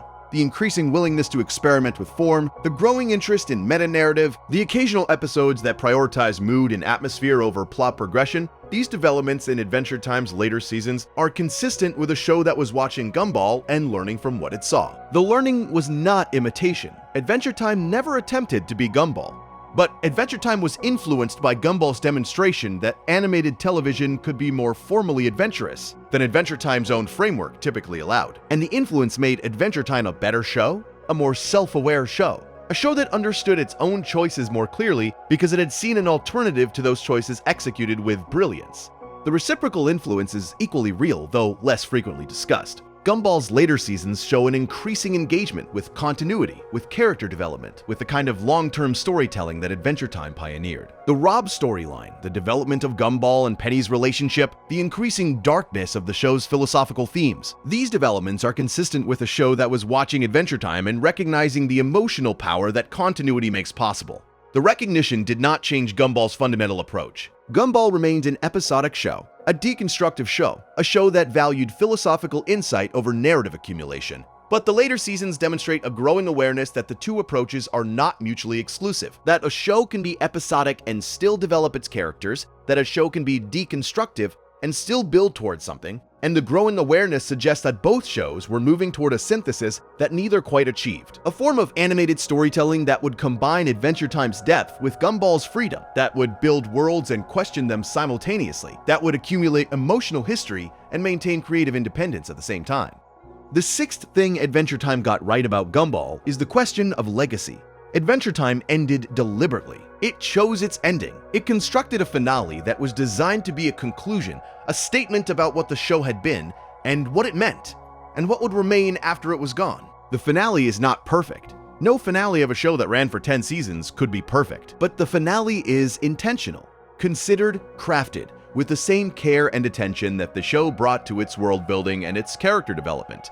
It says goodbye. It lets go. It teaches its audience how to let go by demonstrating that letting go is not the same as losing, that endings are not the same as erasures, that the things you loved about a show can survive the show's conclusion if the show has built them well enough. The Adventure Time finale, titled Come Along With Me, is a 72-minute event that attempts to do several things simultaneously. It resolves the threat of Golb, the cosmic entity that represents chaos and dissolution. It confirms the relationship between Marceline and Princess Bubblegum, a relationship that the show had been building toward for years, with a patience and a subtlety that made the confirmation feel earned rather than imposed. It addresses the question of what happens to the world after the hero's story is over, through a framing device set 1,000 years in the future that shows the land of Ooo changed, but continuing, different but recognizable, still telling stories even after the original storytellers are gone. The finale is not without flaws. Some character arcs feel rushed. Some resolutions feel convenient rather than earned. The scope of the episode sometimes exceeds its capacity to give each thread the attention it deserves. But the finale is intentional. It is a deliberate act of closure, a statement that this story has been told, that these characters have completed their journeys, that the world the show created will continue without the show. The intentionality of Adventure Time's ending is what makes it work as a piece of storytelling. Even where the execution is imperfect, the show tells its audience that endings are real, that the things you love will end, that the ending of a thing you love is not a negation of the thing's value, but a completion of the thing's meaning. The finale song, the one that plays over the final montage, is a gentle instruction in how to experience loss without being destroyed by it, how to hold the memory of something you loved without clinging to the hope that it will return. The instruction is philosophical and emotional simultaneously. And it works because the show has spent 10 years earning the right to give it. The earning is the key concept. Adventure Time earned its ending. The ending did not arrive arbitrarily. It arrived after 10 seasons of sustained creative investment, 10 seasons during which the show built the relationships and the world and the mythology that gave the ending its weight. The weight is proportional to the investment. A show that ends after one season cannot generate the same emotional impact in its finale that a show ending after 10 seasons can generate, because the emotional impact depends on the audience's accumulated history with the characters. And accumulated history requires time. Adventure Time used its time wisely. Every season added to the foundation that the finale would stand on. Every character arc contributed to the emotional infrastructure that the finale would draw upon. The finale is the most powerful episode of Adventure Time, not because it is the best written episode, though it is exceptionally well written, but because it is the episode that has the most history behind it, the most accumulated emotion, the most years of investment from both the creators and the audience. The concept of earned emotion is one of the most important ideas in storytelling, and it is an idea that Adventure Time embodies more fully than almost any other animated show. Earned emotion is emotion that the audience feels not because the show told them to feel it, but because the show has spent years building the conditions under which the emotion naturally arises. The show does not need to tell you to cry during the finale. The show has spent 10 years creating the conditions under which crying is the natural response to what you are seeing, and the naturalness is what makes the emotion so powerful. The tears are not manipulated. They are inevitable, the logical consequence of caring about characters for a decade and then watching them say goodbye. Gumball does not earn emotion in this way, not because Gumball is emotionally shallow, but because Gumball's approach to storytelling does not support the kind of long-term emotional accumulation that earned emotion requires. Gumball earns a different kind of emotional response, an immediate, intense, often surprising emotional response that arises within individual episodes rather than across the series as a whole. The response is genuine. The feelings Gumball generates are real feelings, honest feelings, feelings that reflect the show's philosophical depth and its genuine care for its characters. But the feelings are episodic. They arise and resolve within single episodes. They do not build across the series in the way that Adventure Time's feelings build, do not accumulate into a total that exceeds the sum of its parts, do not generate the kind of deep, sustained emotional engagement that makes a show not just entertaining, but transformative. Gumball did not end. Gumball stopped. The difference is significant. The final episode of Gumball, which aired on June 24, 2019, is not a conclusion. It is an interruption. The final episode is titled The Inquisition, and it aired with little fanfare, without the kind of promotional buildup that Adventure Time's finale received, without the acknowledgement from the network that this was the end, without the ceremony that endings deserve. The episode was produced as a season finale, not a series finale, and the difference is crucial, because it means that the show's creators did not know they were making their last episode when they made it. They were making an episode that was supposed to lead somewhere, that was supposed to open a door to a new chapter of the story. And the door was never opened, because the show was not renewed, and the episode that was supposed to be a beginning became, by default, an ending. The episode ends on a cliffhanger, with the world of Elmore literally falling apart, with the characters running from a catastrophe that the show never resolves. The non-ending is consistent with the show's philosophy of deconstruction. A show that systematically undermines the stability of its own reality cannot provide a stable ending, because a stable ending would contradict everything the show has said about the nature of stability. But the consistency does not eliminate the cost. The cost is closure. The audience does not get to say goodbye. The characters do not get to complete their arcs. The show does not get to make a final statement about what it was and what it meant. It simply stops, and the stopping, however philosophically coherent, feels like a loss. The loss is compounded by the fact that Gumball's characters deserve an ending. Nicole deserves to rest, or at least to be seen resting, to have a moment where the exhaustion lifts and the rage subsides and the fierce, tireless engine of her maternal devotion is allowed to idle. Darwin deserves to understand his transformation, or at least to stop and consider what it means that he was once a pet and is now a person, and what that passage cost him, and what he gained. Anais deserves to apply her intelligence to a problem that intelligence can actually solve. A problem with a solution that she can reach through reasoning, rather than a problem that dissolves into the show's characteristic absurdity before she can close her hands around it. And Gumball deserves to grow up, or to choose not to, but to make the choice consciously, with awareness of what he is choosing and what he is giving up, rather than having the choice made for him by the show's cancellation. These are not sentimental wishes, they are narrative needs. Characters who have been developed across 6 seasons and 240 episodes generate expectations in the audience. Expectations about where the development is heading, about what the characters are becoming, about what final form the show's argument about these characters will take. The expectations are part of the show's contract with its audience, a contract that says, Watch these characters, invest in these characters, care about what happens to these characters, and we will give you a resolution that honors your investment. Adventure Time honored that contract. Gumball did not. And the failure to honor the contract is not Gumball's fault. Not entirely, because the show's cancellation was a network decision, rather than a creative one. But the failure is real, and it is one of the reasons that Adventure Time's argument about the importance of endings feels so persuasive when you consider it in relation to Gumball's non-ending. There is a deeper point here about the relationship between endings and meaning that both shows illuminate from different angles. Adventure Time argues that meaning comes from endings, that a story's significance is determined by where it stops, by the final shape the narrative takes when all the pieces are in place. The finale of Adventure Time is the moment when the show's 10-year argument about the nature of change and loss and growth and love achieves its final form. And the form is what gives the argument its power. Without the ending, the argument is incomplete. Without the ending, the show is a collection of episodes rather than a story. The ending transforms the collection into a narrative, and the transformation is the ending's essential function. Gumball argues implicitly that meaning does not come from endings. Meaning comes from moments. It comes from individual episodes, individual scenes, individual jokes that contain more truth about the human condition than most novels.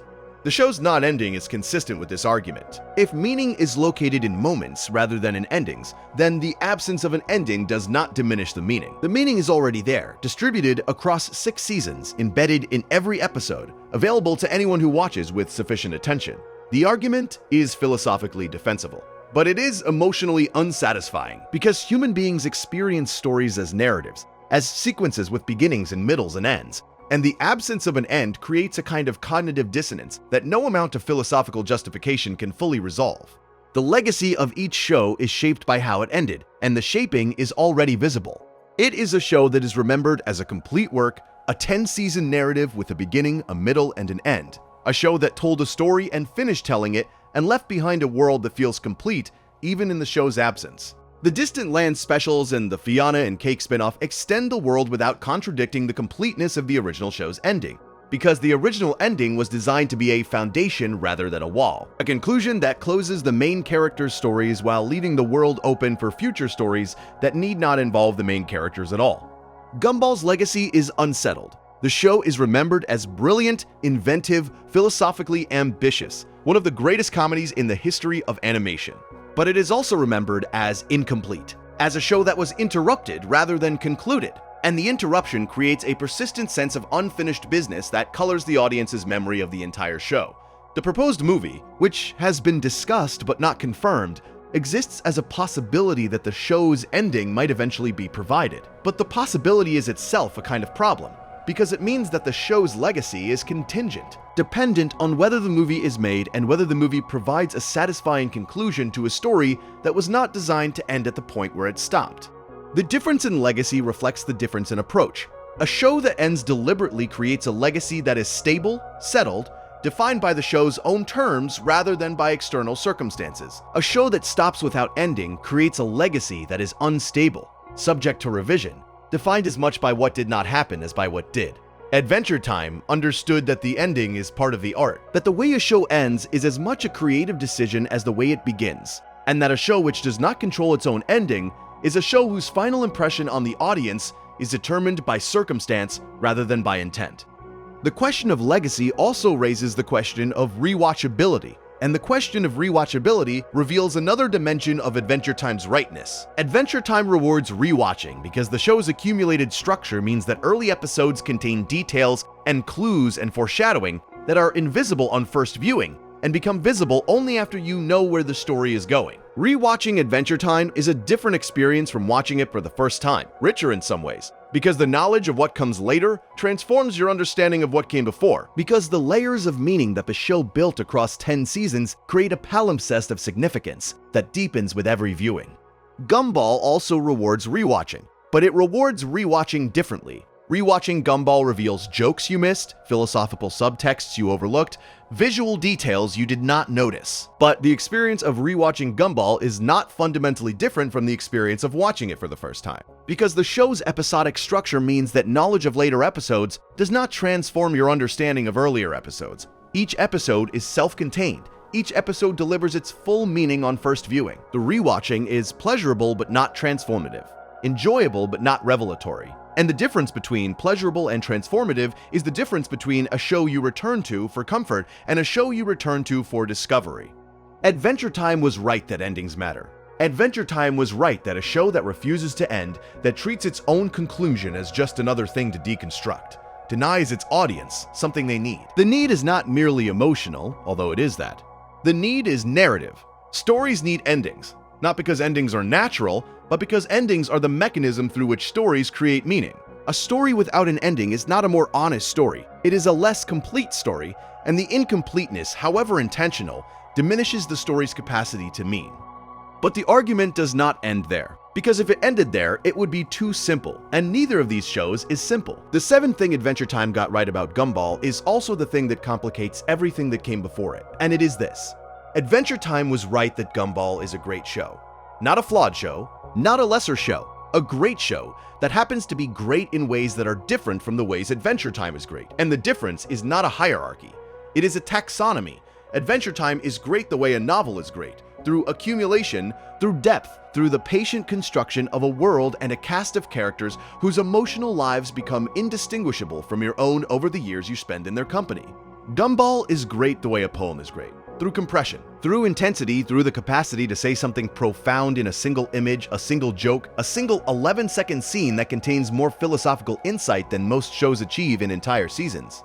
Adventure Time was right that Gumball's approach has limitations, but Adventure Time was also right that Gumball's approach has strengths that Adventure Time's approach cannot match. The formal inventiveness of Gumball, the show's willingness to experiment with animation styles, narrative structures, genre conventions, and the boundaries of what a television show can be, exceeds anything Adventure Time attempted. Consider a single episode of Gumball, any episode from the later seasons, and examine the philosophical ideas embedded within its 11-minute runtime.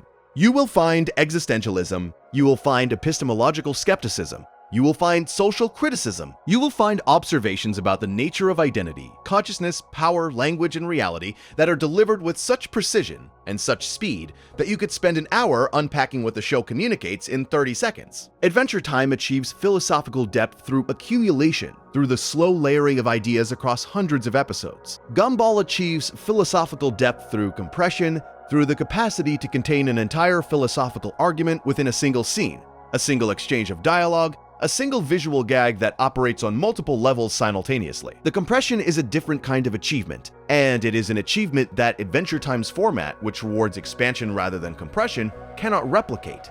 The comedic precision of Gumball deserves specific attention because it is one of the show's most underappreciated achievements. Comedy is difficult. Comedy that also communicates philosophical ideas is extraordinarily difficult. Comedy that communicates philosophical ideas while also being genuinely, consistently funny across 6 seasons and 240 episodes is an achievement so rare that it essentially has no precedent in animated television. The show's writers maintained a standard of comedic craft that is almost inhuman in its consistency.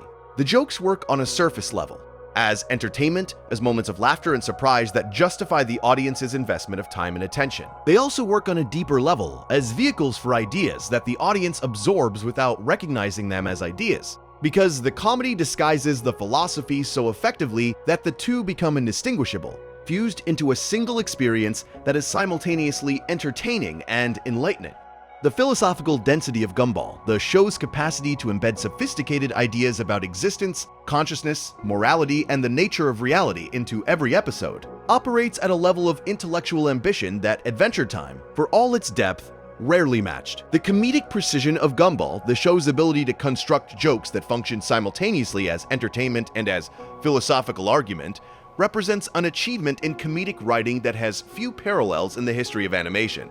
Adventure Time was right about Gumball in the way that a parent is right about a child. The rightness is real, the observations are accurate. The limitations that Adventure Time identified in Gumball's approach are genuine limitations, but the rightness does not capture the whole truth, because the whole truth includes the things that Gumball does that Adventure Time cannot do, the things that Gumball sees that Adventure Time does not see. The ways in which Gumball's refusal to play by the rules that Adventure Time established reveals the rules themselves as choices rather than necessities, as one way of making a great show rather than the only way.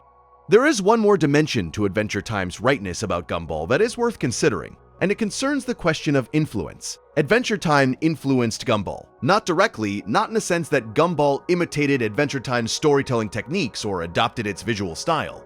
The influence was structural. Adventure Time created the conditions under which Gumball could exist by demonstrating that children's animation could be ambitious, complex, philosophically serious, and commercially successful. Adventure Time expanded the boundaries of what was possible, and Gumball built its show within those expanded boundaries. Without Adventure Time, Cartoon Network would not have greenlit a show as experimental as Gumball. Without Adventure Time's proof that audiences would embrace complexity, Gumball would not have had the freedom to be as complex as it became. Adventure Time was right about Gumball in part because Adventure Time made Gumball possible. The reverse is also true, though less frequently acknowledged. Gumball influenced Adventure Time.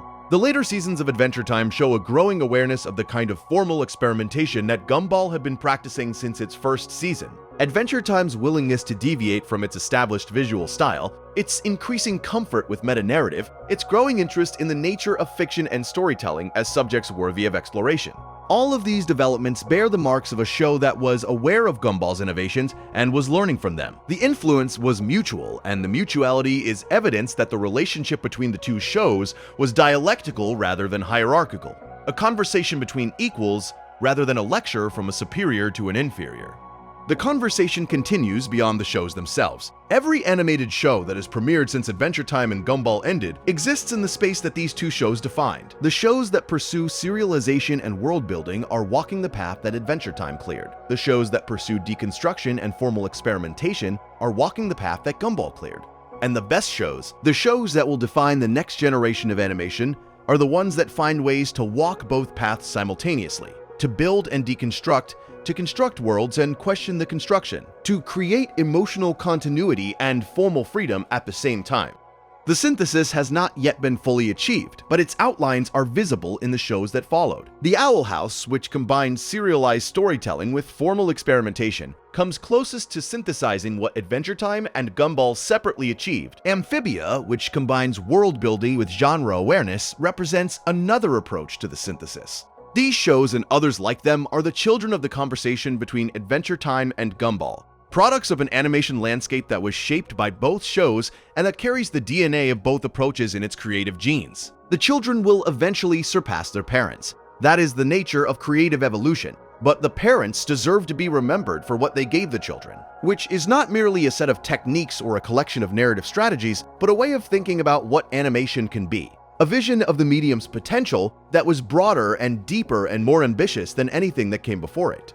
The conversation between Adventure Time and Gumball is also a conversation about the nature of art itself, about what art is for, and what art owes the people who experience it. Adventure Time argues that art is for connection, that the purpose of a story is to create a bond between the storyteller and the audience, a bond built on shared experience, shared emotion, shared time. The bond is the art's justification. The connection is the art's meaning. Gumball argues that art is for illumination, that the purpose of a story is to reveal something true about the world, about consciousness, about the nature of existence, something that the audience did not know before and cannot unknow after. The revelation is the art's justification. The insight is the art's meaning. Both arguments are correct. Both arguments describe real functions of real art. And the fact that both arguments are correct means that the question of which show is better is not merely unanswerable, it is unaskable. The question assumes that connection and illumination are on the same scale, that they can be measured against each other, that one can be judged more valuable than the other. They cannot. They are different things. They serve different needs. They produce different experiences. And the richest artistic experiences, the experiences that change you most profoundly, are the ones that provide both, that connect you to a fictional world while simultaneously illuminating the real world, that make you feel deeply while making you think clearly. Neither Adventure Time nor Gumball provides both experiences fully, but together, taken as a pair, experienced as two halves of a single conversation, they provide both. And the provision is the ultimate justification for the comparison. The reason why this video exists. The reason why the question of what Adventure Time got right about Gumball is worth asking even though the answer is more complex and more generous than any ranking could ever be.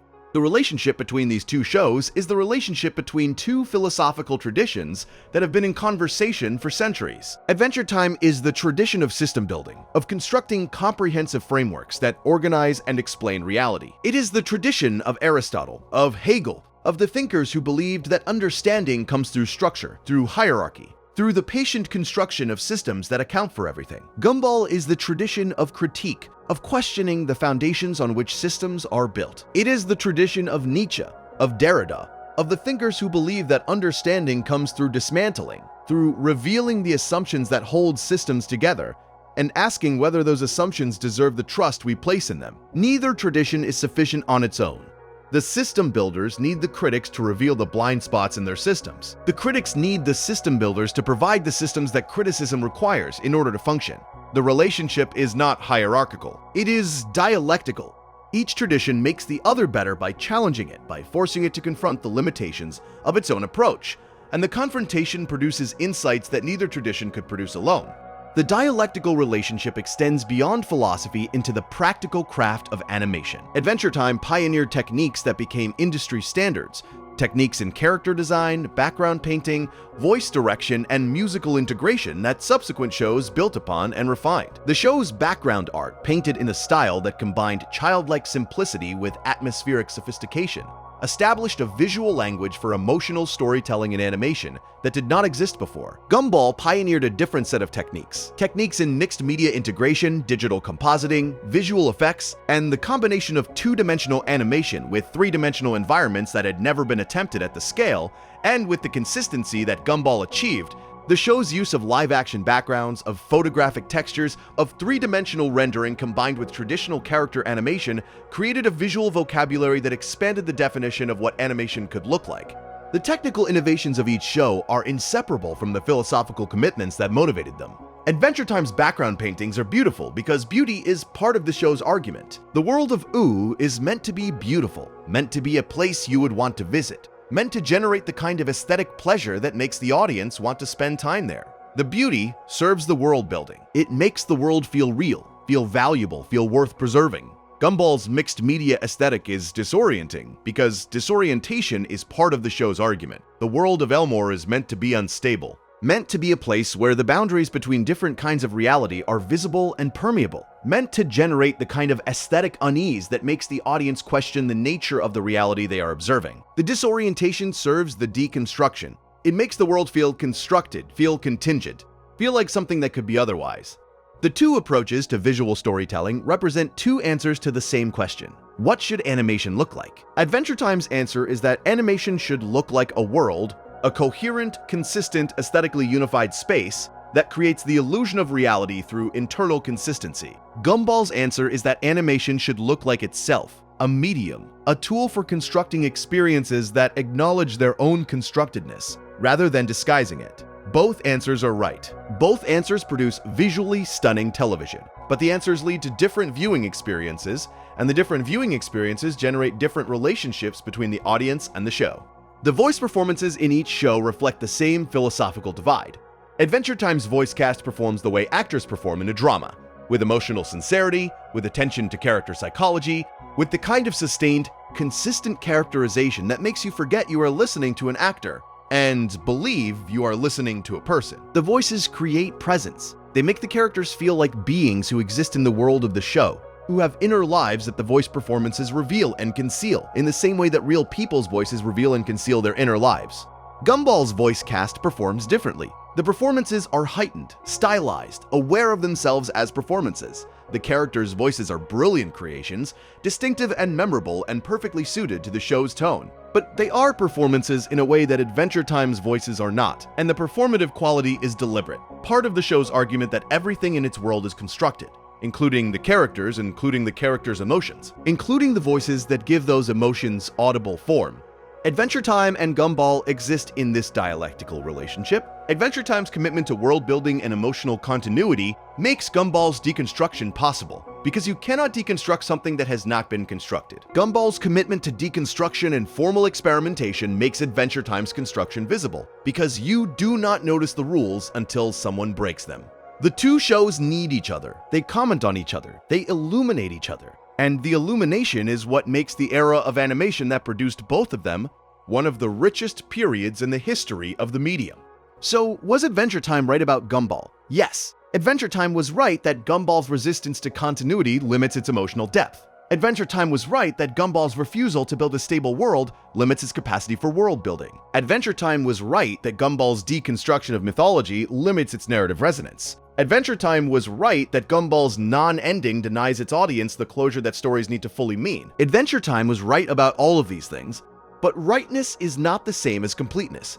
Adventure Time was right about Gumball's limitations, but Adventure Time was not right about Gumball's value, because Gumball's value does not live in the places where Adventure Time looked for it. The value lives in the places Adventure Time did not look, because Adventure Time was looking somewhere else, was looking at the things it valued: depth, continuity, mythology, emotional accumulation, and was measuring Gumball against those standards. The measurement was fair. By Adventure Time standards, Gumball falls short. But the falling short is not a failure. It is a consequence of pursuing different standards, of valuing different things, of making different bets about what animated storytelling can achieve and what it should prioritize. Adventure Time bet on the long game, on the idea that a show's greatest achievement is the world it builds and the emotional journey it creates across years of sustained attention.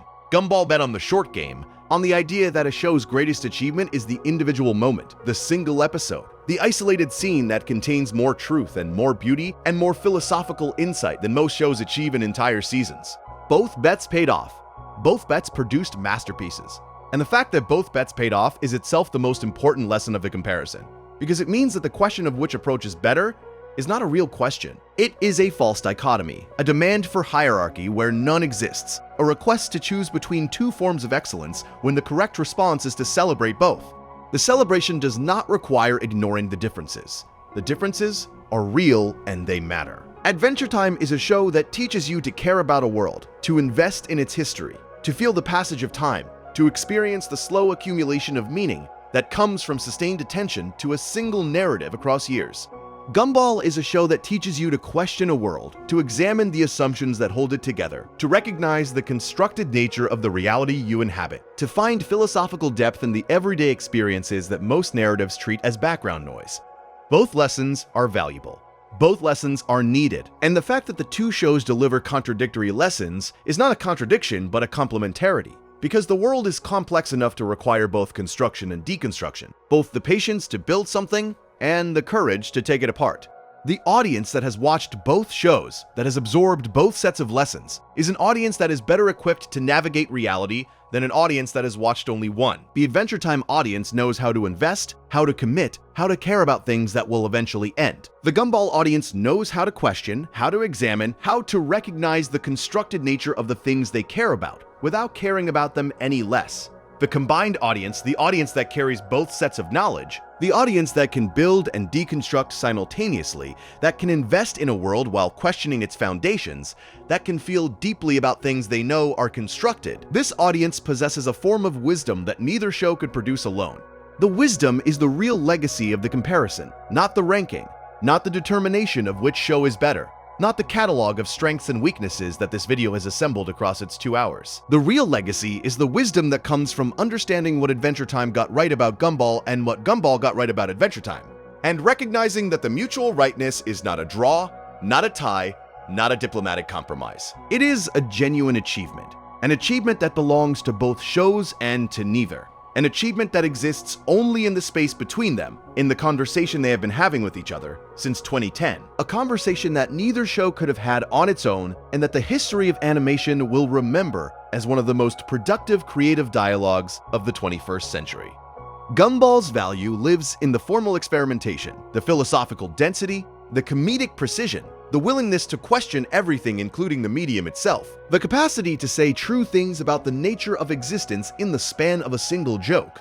The visual inventiveness of Gumball is worth dwelling on because it represents one of the show's most significant achievements. An achievement that Adventure Time, for all its visual beauty, does not attempt and could not achieve within its own framework. Gumball exists in a world where different characters are animated in different styles, where a two-dimensional cartoon character can interact with a three-dimensional rendered character, can interact with a photographic background, can interact with a puppet, can interact with a live-action human being. The interactions are not gimmicks. They are the show's most profound visual argument. The argument that reality is not monolithic, that the world contains different kinds of existence that coexist in the same space without being reducible to a single ontological category. Every frame of Gumball that contains characters of different animation styles is a philosophical statement about the nature of reality, and the statement is made visually, without words, without exposition, without any of the verbal apparatus that philosophy normally requires. Adventure Time's visual style is unified. Everything in OO is drawn in the same style, exists in the same aesthetic register, belongs to the same visual world. The unity is beautiful and effective, and it serves the show's world building by creating the feeling that everything you see belongs to a single coherent reality. But the unity is also a limitation, one that Gumball does not share, because Gumball's fragmented visual style allows the show to say things about the nature of reality that a unified visual style cannot say. A unified visual style says that reality is one thing. A fragmented visual style says that reality is many things, that the world contains irreducibly different modes of existence, and that the differences between those modes are not errors to be resolved, but features to be observed. The observation is philosophically radical, and it is delivered through the show's visual design alone, without any need for verbal articulation. The show's comedy also operates at a level of structural sophistication that deserves recognition. Gumball's jokes work on multiple levels simultaneously in a way that very few shows in any genre have achieved. A visual gag in Gumball is simultaneously a joke, a philosophical observation, a comment on the medium of animation, and a narrative development. The density of meaning in a single Gumball gag exceeds the density of meaning in most shows' entire episodes, and the density is sustained across 6 seasons without any perceptible decline in quality. The consistency of the comedic craft is itself an achievement, one that the show's philosophical ambitions sometimes overshadow, but that deserves to be acknowledged as one of the most impressive sustained performances in the history of animated television. Gumball's treatment of family dynamics is another area where the show achieves something that Adventure Time does not attempt. Adventure Time's family structures are unusual, fragmented, complicated in ways that reflect the show's post-apocalyptic setting. Finn is an orphan who was adopted by dogs. Marceline's father is the ruler of a demon dimension. Princess Bubblegum created her family through science. The families are interesting, but they are not ordinary, and the extraordinariness limits the show's ability to say things about ordinary family life, about the daily experience of living with people you love who drive you crazy, about the mundane negotiations and compromises and small acts of kindness and cruelty that constitute family existence in the real world. Gumball excels at this. The Watterson family is one of the most accurate portraits of a family in the history of animation, not because the family is realistic in any literal sense, but because the dynamics are realistic. The way the family members frustrate and support and fail and rescue each other is realistic in a way that resonates with anyone who has ever lived in a family. The achievement is different from Adventure Time's achievement, but it is equally significant. And it is possible precisely because Gumball's approach to storytelling, its focus on the episodic, the domestic, the mundane, creates a space for the kind of family storytelling that Adventure Time's epic scope does not accommodate. These are not consolation prizes. These are not the strengths you notice only after you have cataloged the weaknesses. These are genuine achievements, accomplishments that stand alongside Adventure Time's accomplishments as different expressions of the same artistic ambition, the ambition to make animated television that is worthy of the human beings who watch it. Remember the 2 dates, September 3rd, 2018 and September 17th, 2018. 14 days. One show said goodbye, the other refused to. One show let go, the other held on. And the strange truth that emerges from the comparison is that both responses were correct. Letting go is right because holding on forever is impossible. Holding on is right because letting go too easily is a betrayal of the things that mattered. Adventure Time was right about Gumball, and Gumball was right about Adventure Time. And the rightness of each is what makes the other's rightness bearable, because being right about the limitations of something you love is one of the most difficult and most necessary forms of honesty. The 14 days between those endings is one of the smallest gaps in television history and one of the largest in philosophical terms. In 14 days, the medium of animation received 2 answers to the same question. The question of what matters most. The question of what show owes its audience. The question of what storytelling can do for the people who receive it. Adventure Time answered that storytelling owes its audience completion, that a show's greatest gift is the ending that makes sense of everything that came before, that the willingness to say goodbye is the final proof that the story was real, that the characters mattered, that the world was worth building because it was worth leaving. Gumball answered that storytelling owes its audience honesty, that a show's greatest gift is the refusal to pretend that endings are natural. That the willingness to leave things unfinished is a form of philosophical integrity, an acknowledgement that the world is not a story and does not have an ending and should not be forced into a narrative shape that distorts its essential open-endedness. Both answers are true. Both answers are incomplete. Both answers need the other to become whole. And the fact that the medium of animation produced both answers within 14 days of each other, from the same network in the same cultural moment, aimed at the same audience, is a miracle of creative timing that deserves to be remembered as one of the defining moments of the art form. The moment produced two masterpieces, and the masterpieces produced a conversation, and the conversation produced a way of thinking about animated storytelling that is deeper, more nuanced, more honest, and more productive than anything either show could have produced alone. And both shows, in their different ways, practiced that honesty with a courage and a generosity that the medium of animation had never seen before and may not see again. If you found something in these 2 hours worth carrying with you, subscribing means more than you might realize. Thank you for staying. Sleep well. I will see you in the next one.